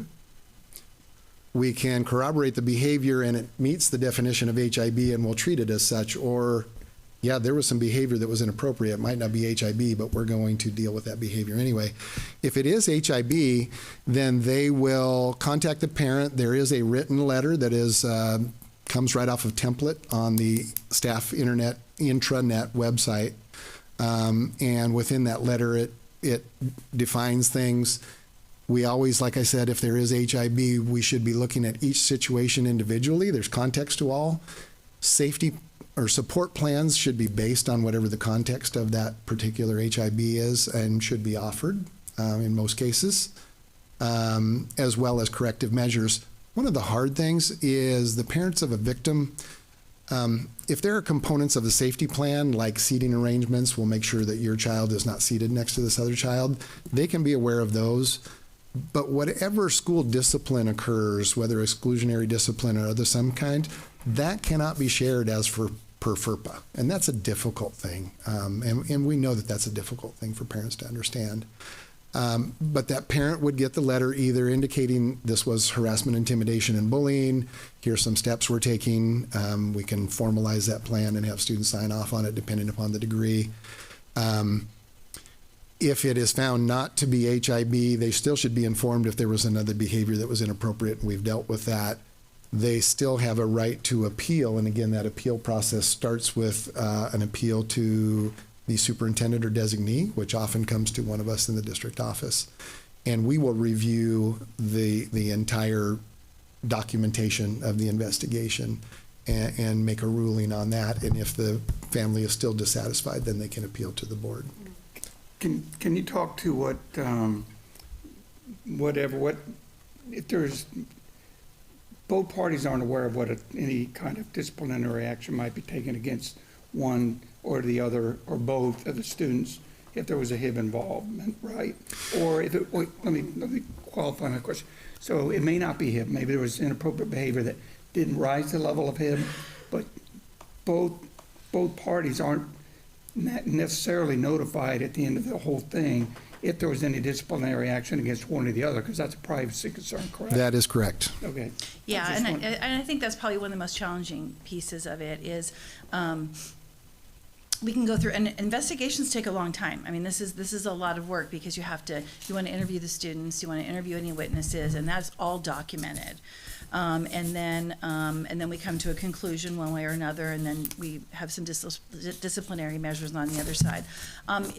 A lot of times when we end up with a true HIB, we end up with like a no contact, where they have to take separate routes in the hallways, and we just do different things that the victim is okay, and we put a whole support plan in place for them.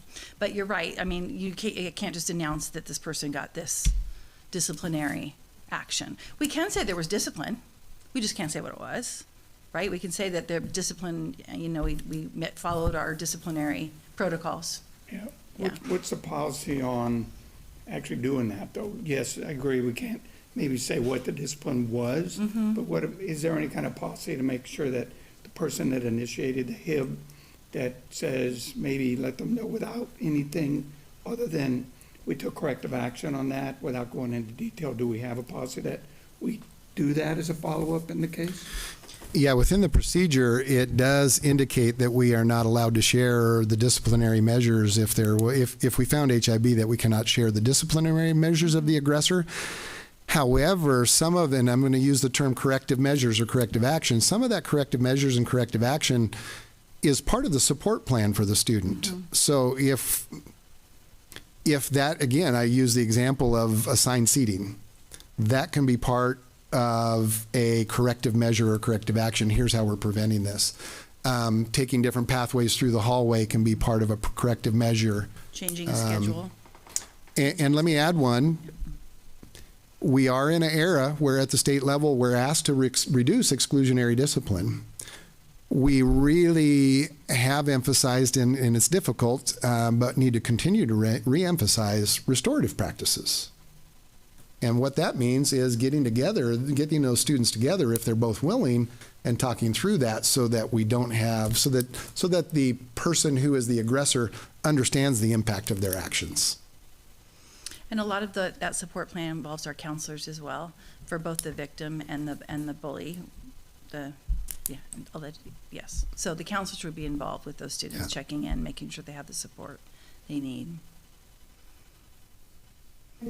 The appeal process really, when it comes to the superintendent or designee and then eventually to the board, is not a reinvestigation, it's an audit of the process. So the board members, for example, have never been through any kind of training this way. So we are auditing a process, not reevaluating. It is yes, I'm sorry, Natalie, that was what you were asking before, and I looked right at it and I should have said it. It is a review of the investigative report.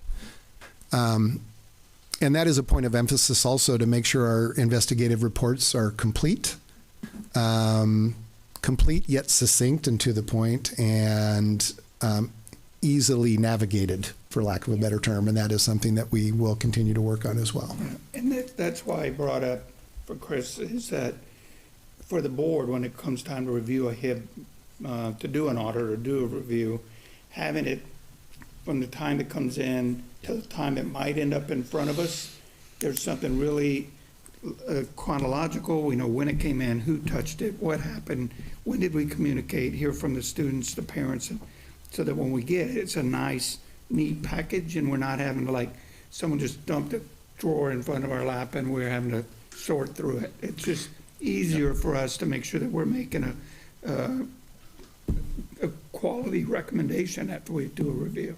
So. Yeah, I would just add that there's a on our staff intranet, there is a fairly extensive checklist as to how to go through an HIB report. Following that checklist is important, but collecting documents in a chronological manner that are easily navigated is something that we'll continue to work on and emphasize as we go through this process. Send me a copy of that. I'd love to see that. I certainly will. Love to see that checklist. Yes. Different situation maybe for the security guys, but we've all seen horrifying videos of harassment, intimidation, bullying in hallways, and I mean really aggressive stuff where students just stand around and cheer or something like that. But what's your charge as far as if you see, I know you're mostly at the high school, but overt harassment, intimidation, or bullying in a hallway or something? Like a fight, you mean? Or, I mean, anything that you might think qualifies as under the guide of guise of HIB. Are you guys, like in the past, we've heard stories where the former school safety officers were not allowed to intervene, and I'm just wondering what's your authority about stopping overt harassment or intimidation and bullying? Well, I think I can speak for Moose too. We have zero tolerance for that. So we're intervening quickly, and it's not happening. We will then get them to the administrators, do whatever the administrators want us to do as far as an investigation goes. If we need to check cameras, we can start pulling kids out of class that maybe were witnesses to it. Anybody had a phone out, we're going to be asking to look at video. That's the latest and greatest, is we're going after the people that are videotaping. Videotaping, I think I just dated myself.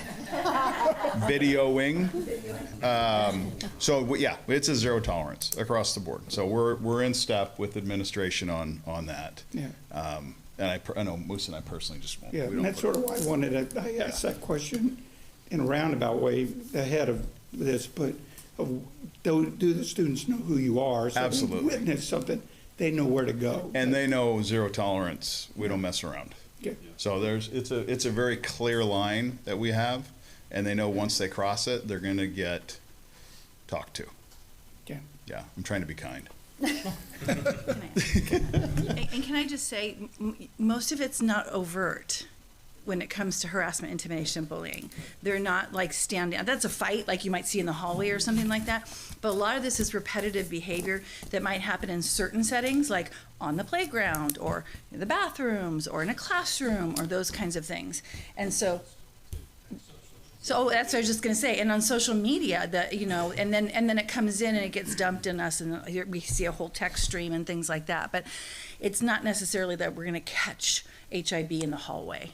Oh, and that means, okay, we're still here. Patrick? Okay, actually, can we just take, this is a good time, we're gonna take like a 4-minute break real quick and reconvene? Yep, okay, thank you.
you for that.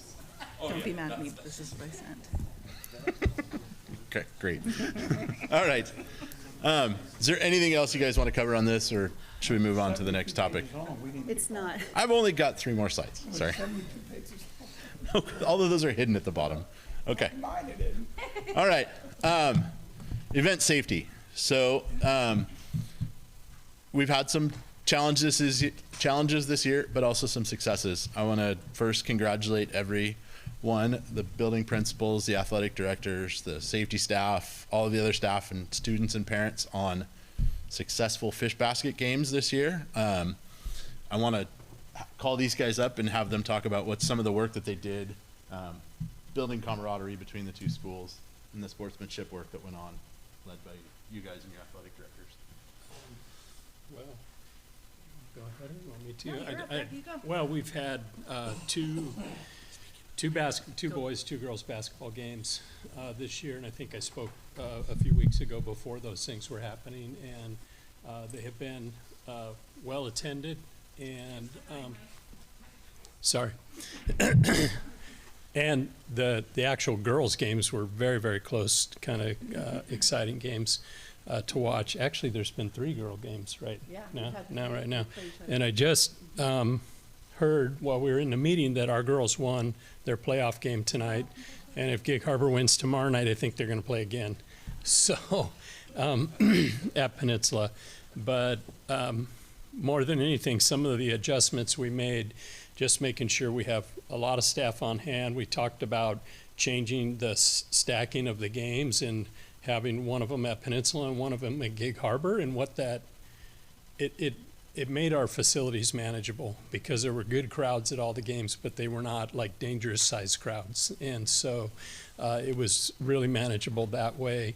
A lot of supervision on both sides and a lot of communication between Gig Harbor and Peninsula, and I think we all left those events feeling like it was really good to have some community competition and in a healthy way. And I would just add that our ASB teams have been working really closely together. It's been super fun to watch our ASB presidents this year and their cabinets work together to create videos around good sportsmanship and things like that have been going out before our big events that prepare us. And then our communications team also from the district level, just really getting information out to our families and expectations and what that's going to look like. I also just have to say our district leadership showed up big time for us at all of our games, and I really appreciate that support as well. We just felt very cared for, and it went great.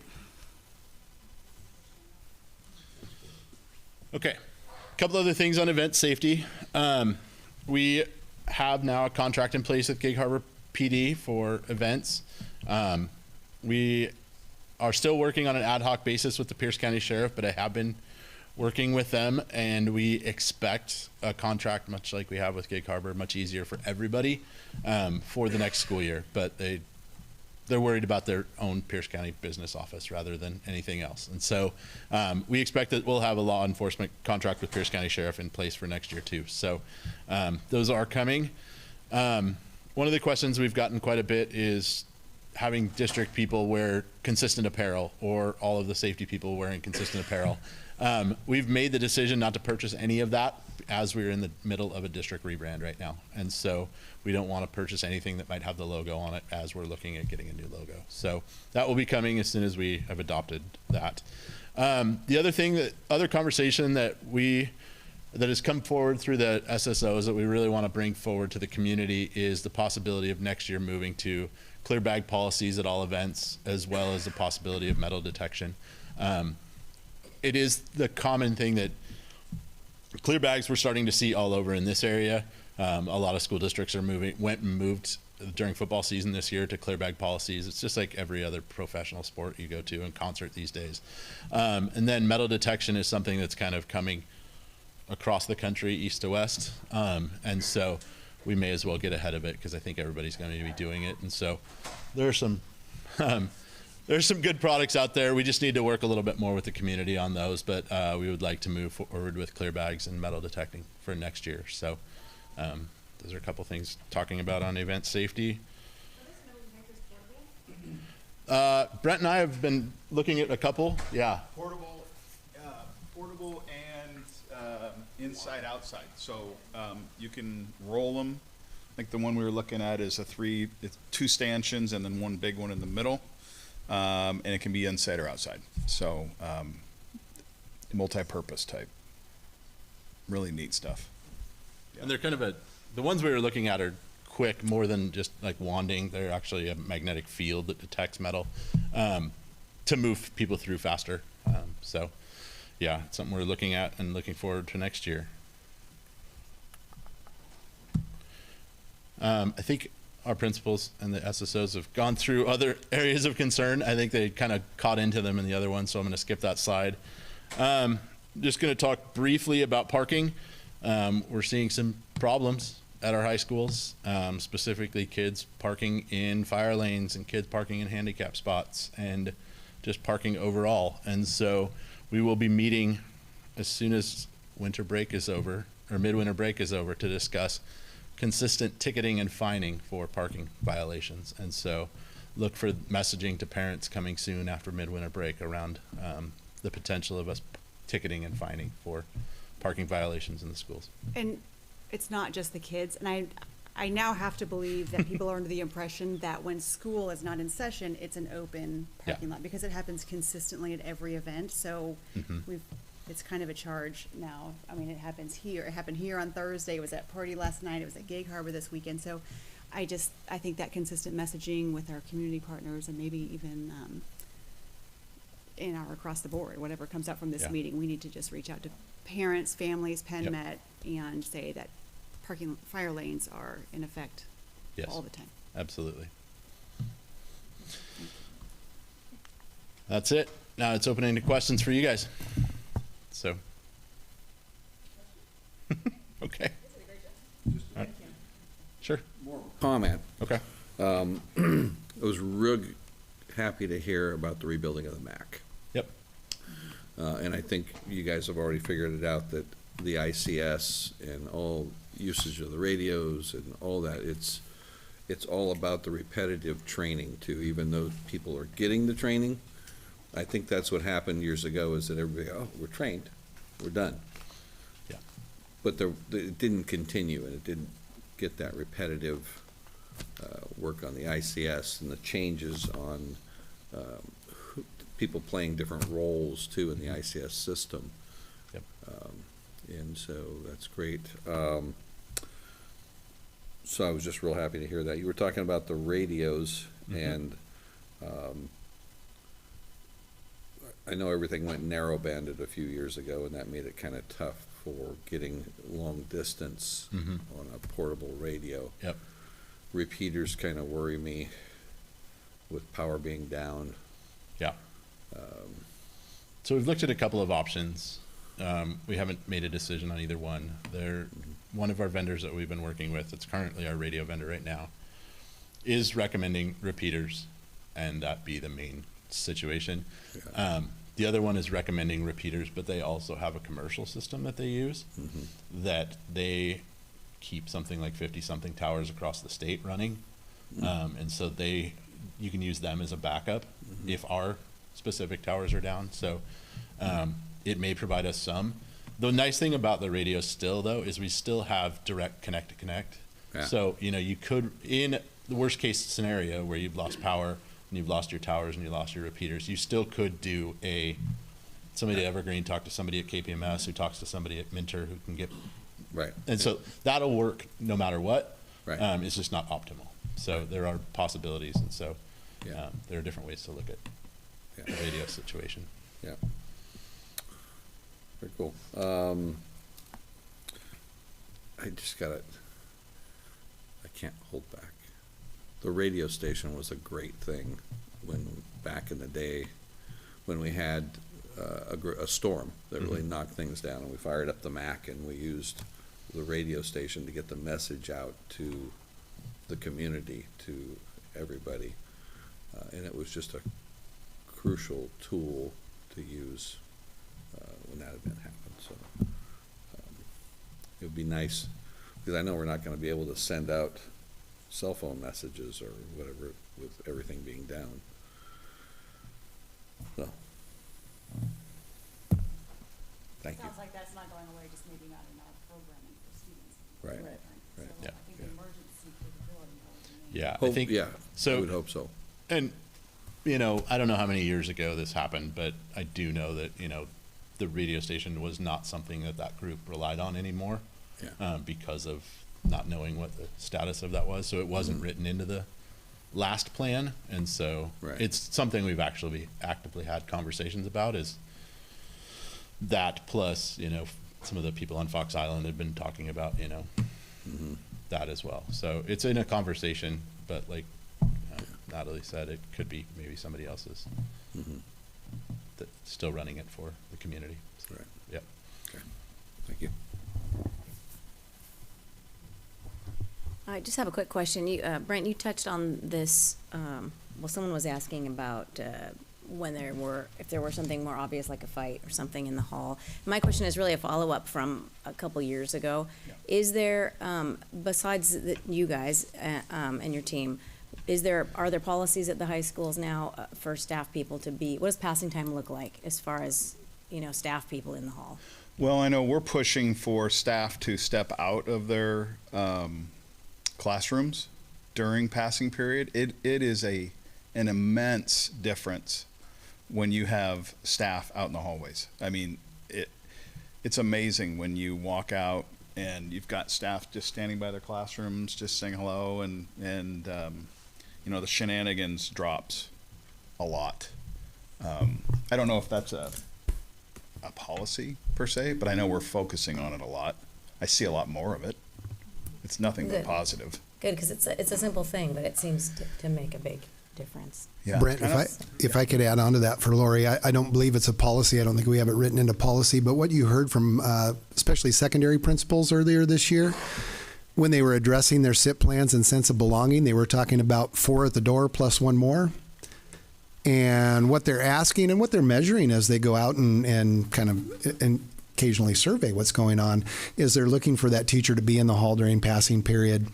I can't remember all the 4 at the door, but it's eye to eye, hand to hand, name to name.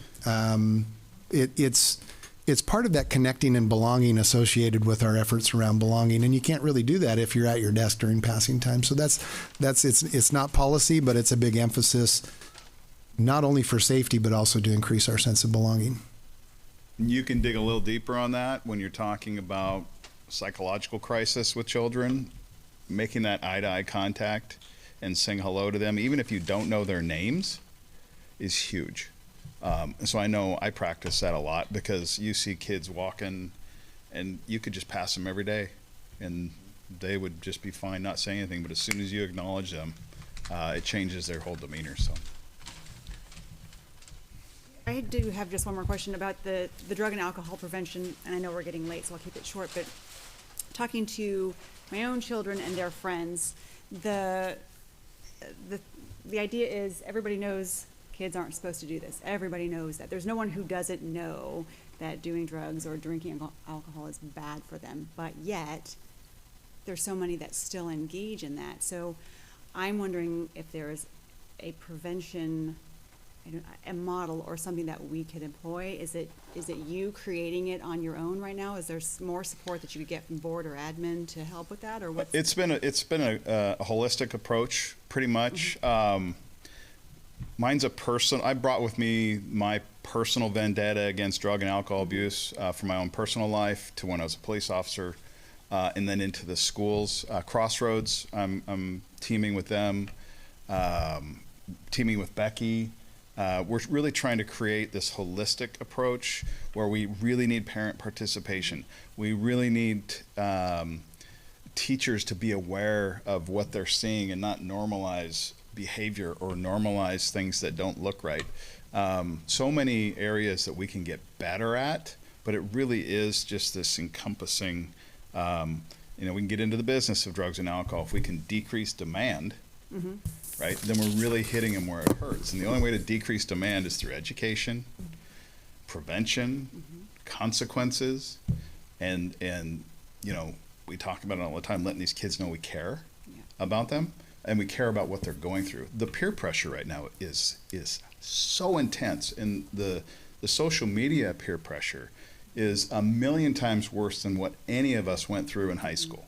It is horrible, and you don't have to do anything to get your drugs. You just go into Snapchat and you press a button. It gets delivered to you.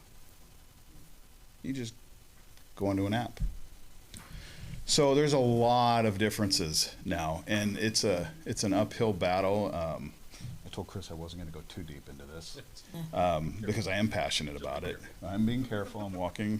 I usually just kick things down, but there's a lot of work to be done.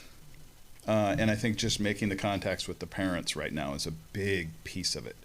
We need their participation. I need them to know what's in their kids' rooms. I need them to check their backpacks once in a while.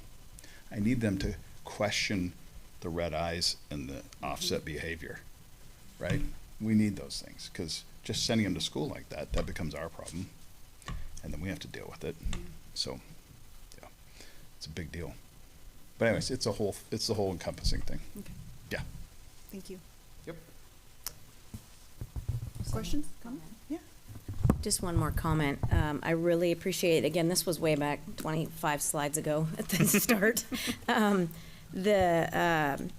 The mention of standardized practices or the consistency amongst all the buildings, because that has been a need, I think, that I've seen. So I really appreciate all the work. You know, we've come so far, really, I'm thinking tonight from where we started before you guys were here. And that, and also, as an airline worker, I love the addition of scenario-based training, because I think anyone who's ever learned CPR in a classroom and actually had to perform it knows that the person isn't lying flat on their back with a huge space and it's quiet and lovely. You know, it's just nothing like that. So it's good to contemplate just where might you be in the building if this event happens, or what might it really look like. And so I like that we're doing that. And that's great. We even had a janitor pipe in today at here and said, you know, I could cut out a cardboard fire and put it around a garbage can, and right at the beginning of the drill, I'll put it in a hallway. And so when a teacher comes out of their classroom and they see this garbage can that resembles fire, they have to then go to a different route. And when I brought that to the teachers, they were like, oh my gosh, that would be enough to get me out of my right? They have to think. Even in a drill, their brain starts to do this. So we need them thinking under duress a little bit. Yeah. Mm-hmm.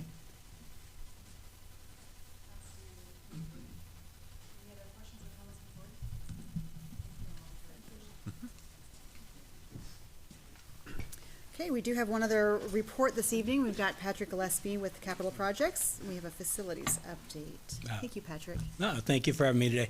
I'll just say one thing. I can't attest to what they do daily, but Moose and Brent, as I go on the high school campus, I think there's like 2 or 3 of them. I see them everywhere. So I don't know how they do that. So it's kind of cool to see some kind of presence. Try and go a little fast today. So something I noticed today, we are 5 years and 1 day from the day that the bond passed. I don't know if you guys know that. And I looked back in some pictures. It was really snowy back then and really chaotic. Had a little flashback from that. So, but those are 5 very long, very short years. I'm not quite sure if they were long or short, but lots happened in those time, including this building being open. We're actually in the 3rd year of school at this building, which, as I was thinking about, kind of surprised me a little bit. I'm going to kind of talk a little bit back to the beginning D process and remind people a little bit about that. Is that we have the D forms. You can remember we started D1, say we're going to do a project, then a whole bunch of other ones all the way up to 12, where the state says, hey, you're all done at D12. So we're working on D11 on a lot of the schools. So when you hear me talk about commissioning reports or closing out stuff that we'll be bringing to the board, I'm purposely kind of telling you those things are coming your way because it's part of that D process. And then just kind of a bigger picture commissioning is like all the systems, like your HVAC, your lighting, things like that, where we have a commissioning agent come through and they check a percentage of each of those to make sure they're operating properly, to make sure that we have systems that work the way we're designed. And then if there's issues, we work to correct those with the contractor from there. So that's just kind of a quick thing as I try to fly through the rest of the notes here. Pioneer. We are, because of the commissioning, it took a little bit longer. We want to make sure get everything right. So we're really close to getting the commissioning report to you on that building.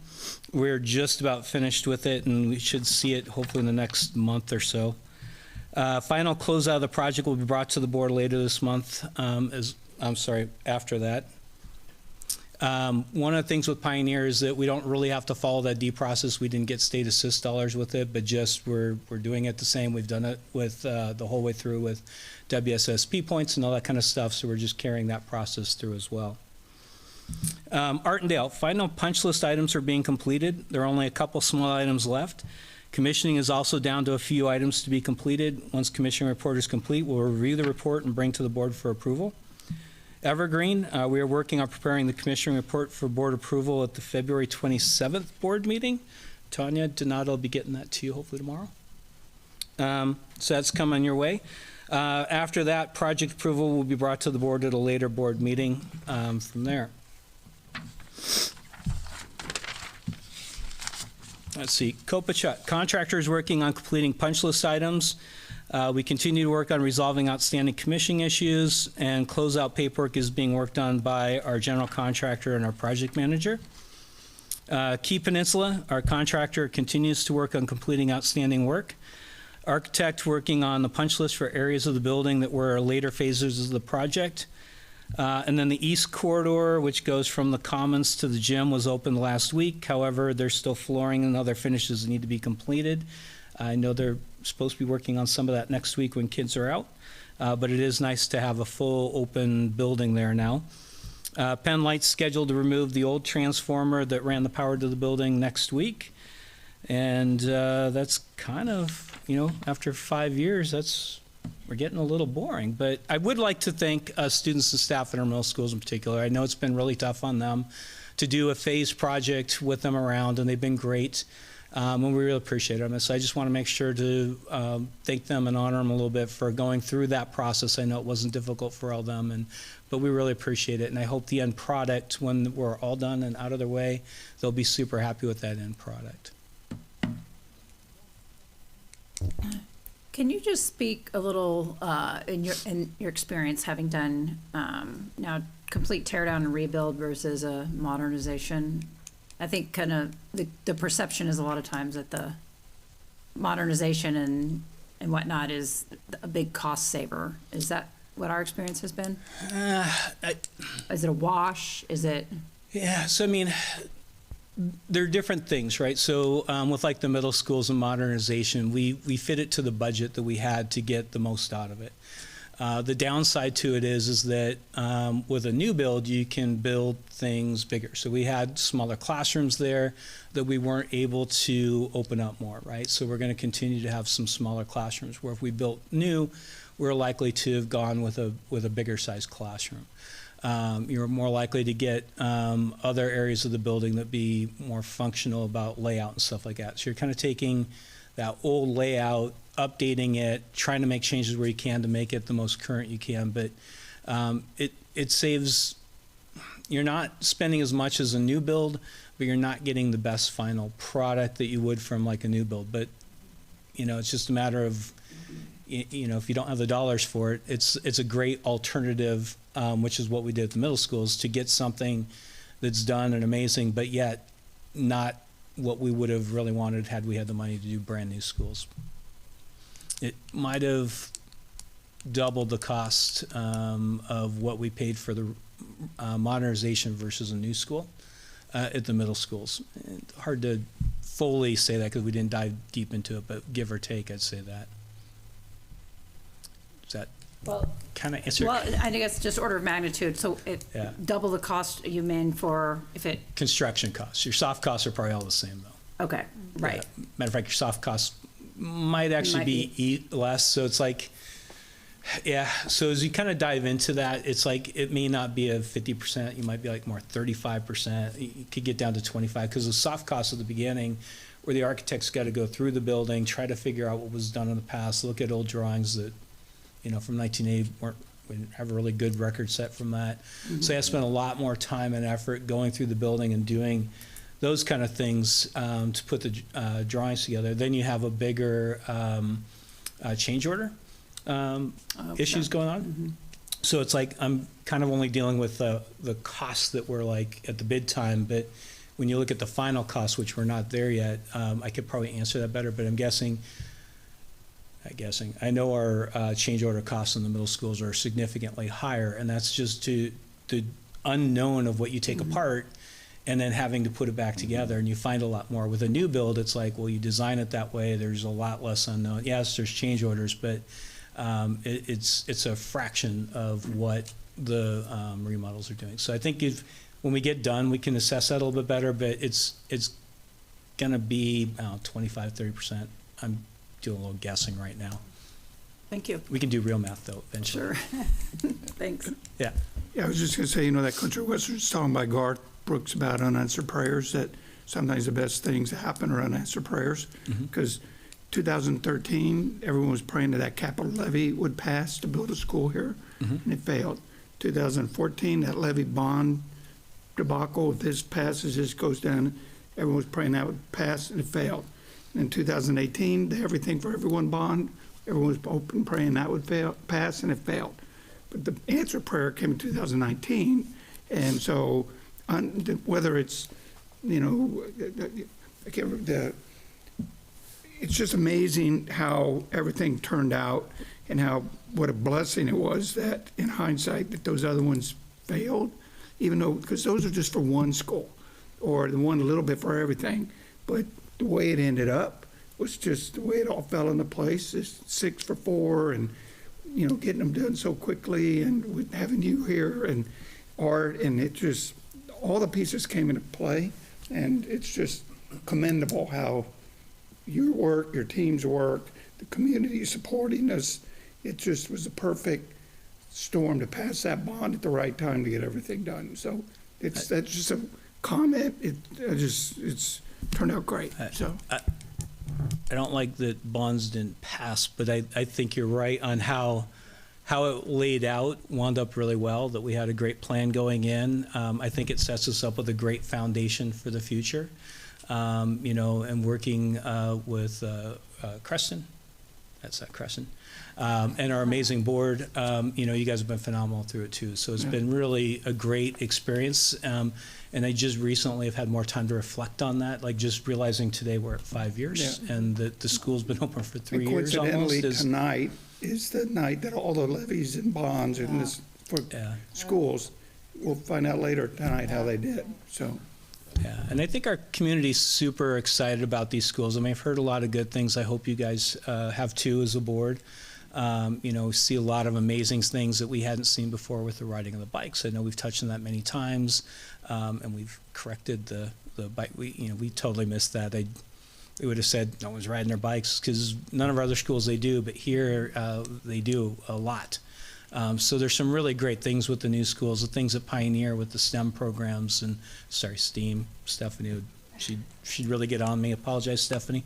So all these different things are really amazing. And I think people are starting to see, you know, what are our older buildings now versus what the new ones and what those possibilities can be, right? And that's kind of exciting and yet a little concerning at the same time.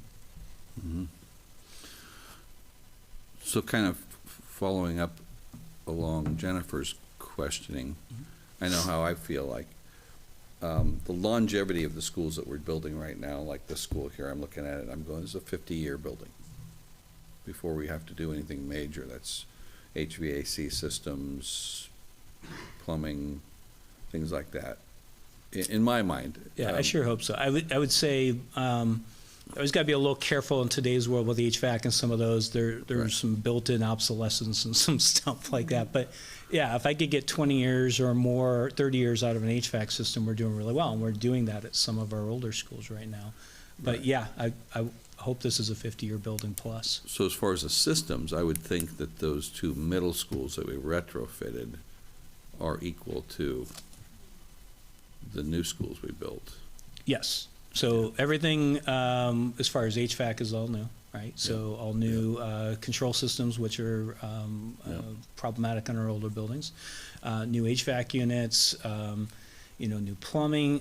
Not everything's brand new, but a lot of new plumbing, a lot of, you know, the fire systems, the fire flow, especially at Key Peninsula. We kind of talked about that pond out front. A little bit how it was supposed to be used in the day, and the fire department doesn't use it, but now we got a nice tower that has a lot of water to do that. a lot of other safety things with your cameras and your card swipe systems. Sorry. Yep. I was sick last week, so I'm a little slow, and I do apologize for my coughing. But yeah, no, absolutely. We built them to stand that test of time as well, to get that same time frame out of it. Yeah. So that was obviously the goal. We weren't doing them cheap. We want to do them right, and we wanted to meet the same standards that we met at the elementary schools. And if you look, a lot of the same finishes you'll find in there too.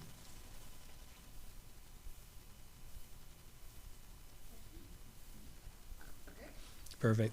Thank you. Mhm. Sure.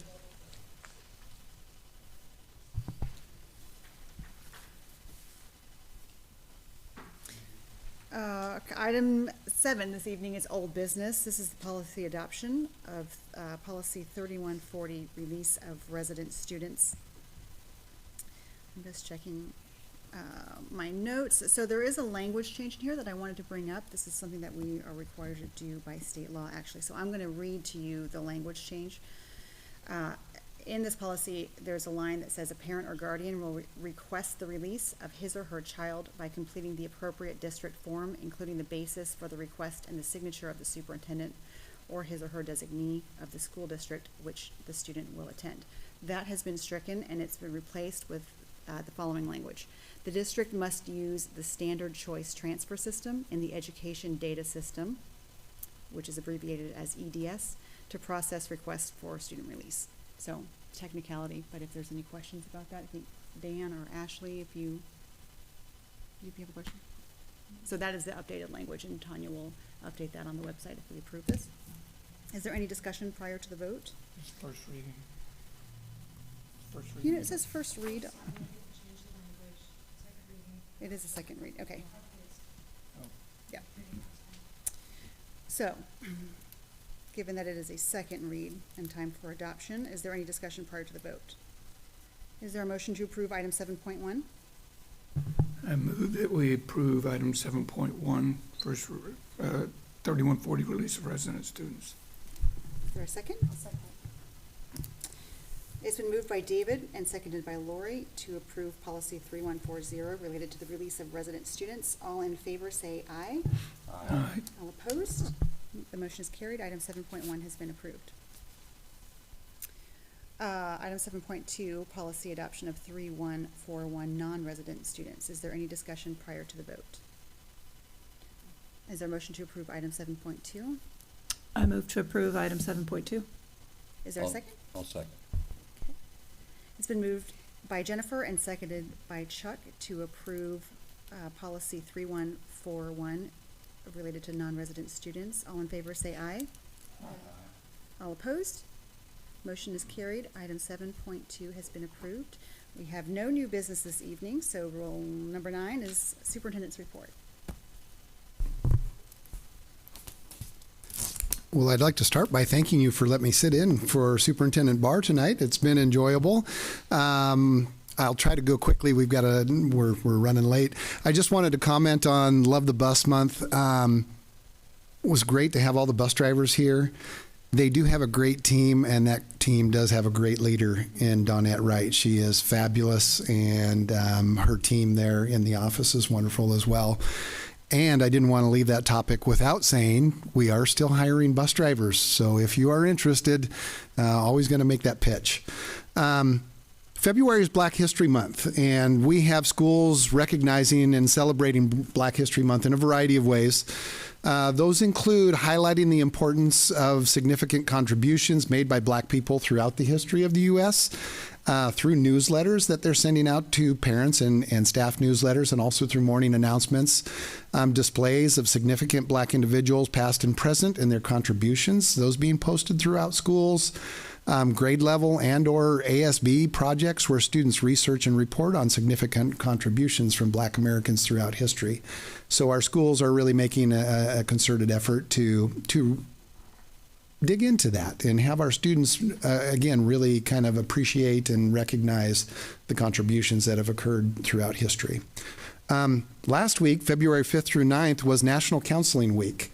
National School Counseling Week, the purpose of which is to focus public attention on the unique contributions of school counselors within U.S. systems. So if you happen to miss that, please make sure you thank your counselors. They do wonderful work.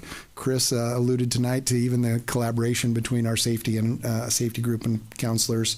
Today we had another of our monthly professional development sessions with principals. Dr. Scott Seaman from AWSP facilitated, and we dove into the AWSP leadership paradigm with special attention to systems leadership. And so that was a very quality session.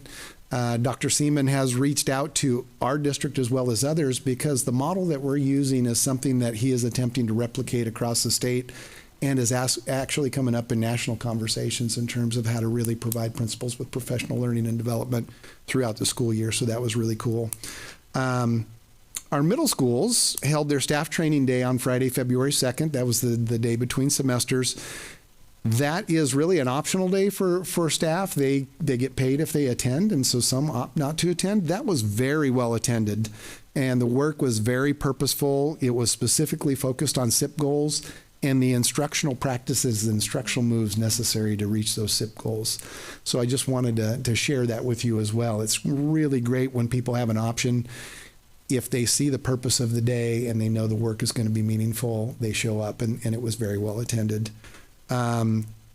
I was a surprise reader at Vaughn Elementary last Friday, February 9th, and what they told me is, do you know that guy that was here yesterday, Mr. H? And I didn't know if it was Mr. Helwick or Mr. Hagel. I think it was Mr. Hagel after I talked to Ms. Barabee, but that was a lot of fun. Friday afternoons at lunch are tough in elementaries to keep their attention, but that was a lot of fun. Finally, as David mentioned, our colleagues in other districts are having elections right now. 1 year ago today, on Valentine's Day, we had our election, and I just wanted to take the opportunity to thank our voters again, because we do have other people that are running EP&O, operating levies. We passed ours last year, and a lot of what Chris reported on is also due to our voters passing the safety, security, and technology levy. So that was really cool. That was really cool. So again, thank you for letting me sit in. Thanks for being here. Okay, that takes us to item 10, board discussion and comments. Who would like to start this evening?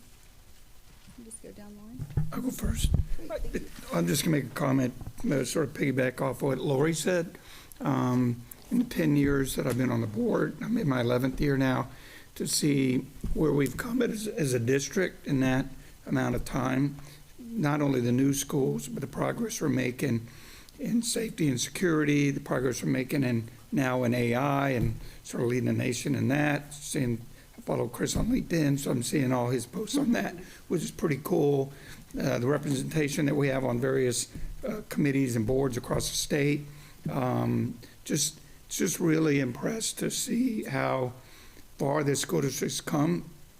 A couple of years ago, when we were building out our strategic plan, we were like thinking it was a little lofty to say it would be the best school district in the world, but we're like, nah, it might be a bit much. But I would hold this school district to any of the 295 in the state, that we'd be in the top 10 after such a short amount of time. And I think we're well on our way to being a #1 district in the state. So just want to say that.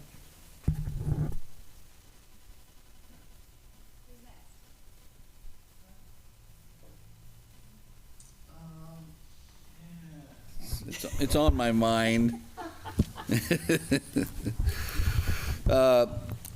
I know we've had a lot of people speaking before us, public comment about bullying issues, and I just want to say that I'm very proud of this board, that we take those seriously, and I think it should go and be said out there that everybody on this board cares about the kids, and everybody in the district, the admin that we talk to, cares about the kids, and we take those things seriously, and I'm proud that we do. I was one of those kids. I came from a very poor background, and so I was wearing tattered clothes and when I was very young, and so I was picked on a little bit too when I was a kid for being from that background, and so I get it, and proud of who we are. So that's all I got to say.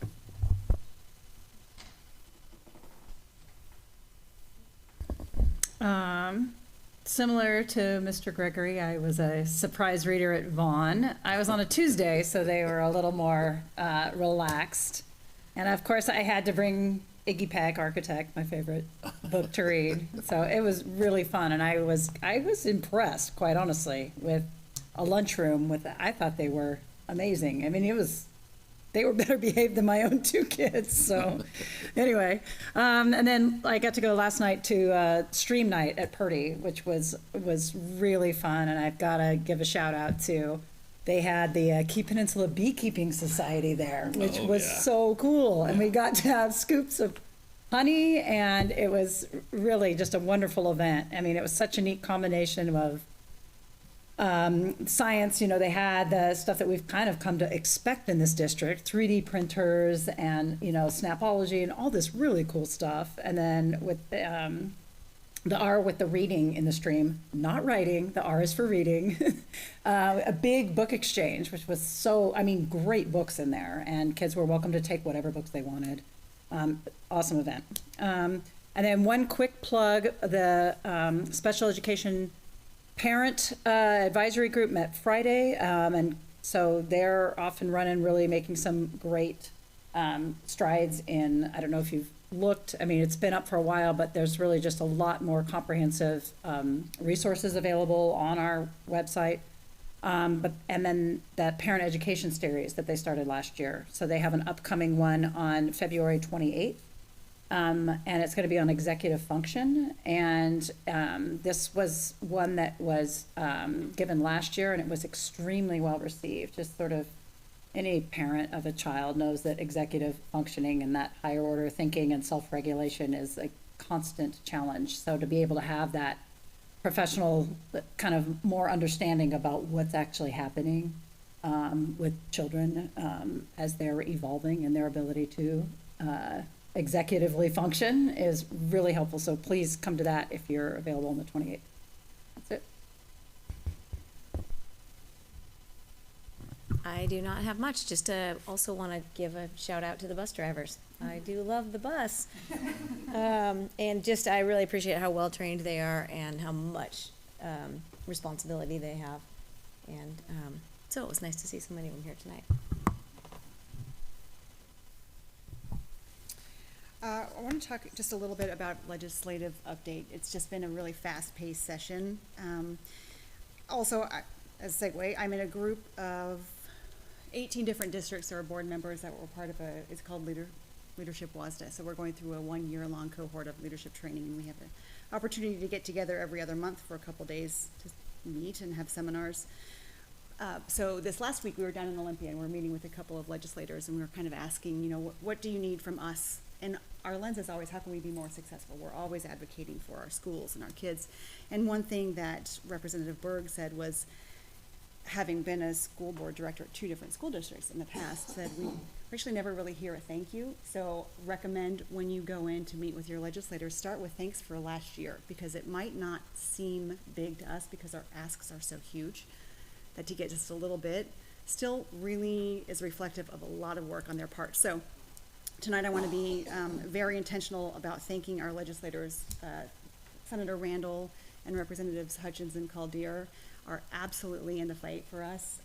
I mean, good or bad, we're getting texts from Representatives Caldeer and Hutchins last night around 1 o'clock up till 2:30 as they're up for a vote, asking us, how do we vote on this? This language has changed, what do you think? And I really appreciate how dedicated they are to it. They're all accessible, and they also really care. It's a dynamic group that we have here. And so I do want to say thank you for last year. We got a bump in special education funding, and Ashley waited on, because I really had a hard time articulating a thank you, because I don't really know. I wasn't, last year was done and we're pushing on to this year. So we have a huge delta in what we spend out of our own pockets on special education funding, but we realized about an additional $600,000 more from last year's legislative session, and that was in large part to their advocacy efforts. So it makes a big difference. So if you have an opportunity to meet with or just send a quick email, they read it, and I think it would matter a lot to them just to hear a thank you, and we appreciate the work that you're doing.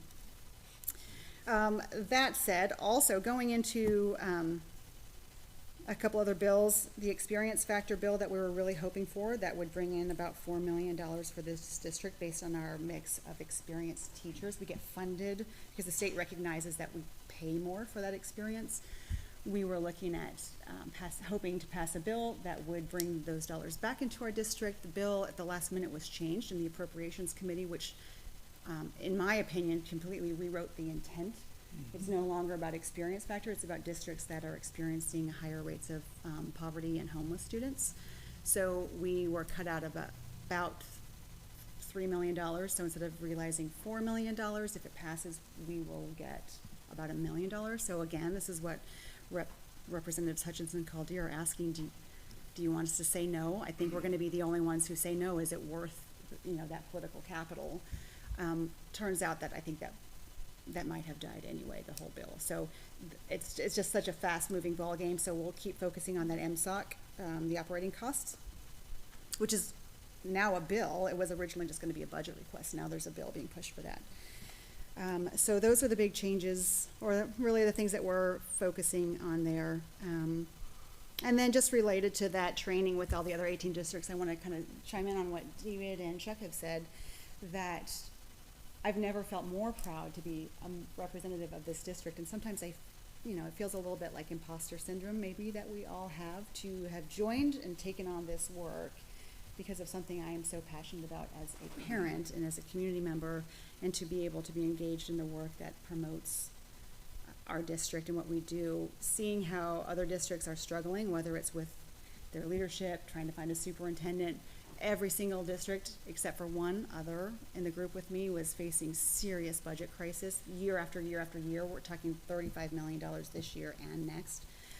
To be in front of all of that and have outstanding leadership and staff, I'm going to call it another movie scenario, but I felt like Bridget Jones, where she was in the Thailand prison and she didn't want to share what she was complaining about in her relationship because it really wasn't that bad, what everybody else was complaining about. So I hope that the district recognizes this board is trying to implement some systems that will outlive all of us and will serve students for as long as these buildings serve them, and longer than that. So I think you're right, we have an excellent board, we have an excellent staff, we've got amazing students, and yes, challenges, but I feel very honored to be able to take that on, and I know that we can. We've got the right people in place to address all of those. So that was a little bit more long-winded than usual. So thank you all for coming tonight and hanging out so long. Our next meeting will be Tuesday, February 27th, 6:00 p.m. here at Swiftwater. And with that, at 8:28, we're adjourned.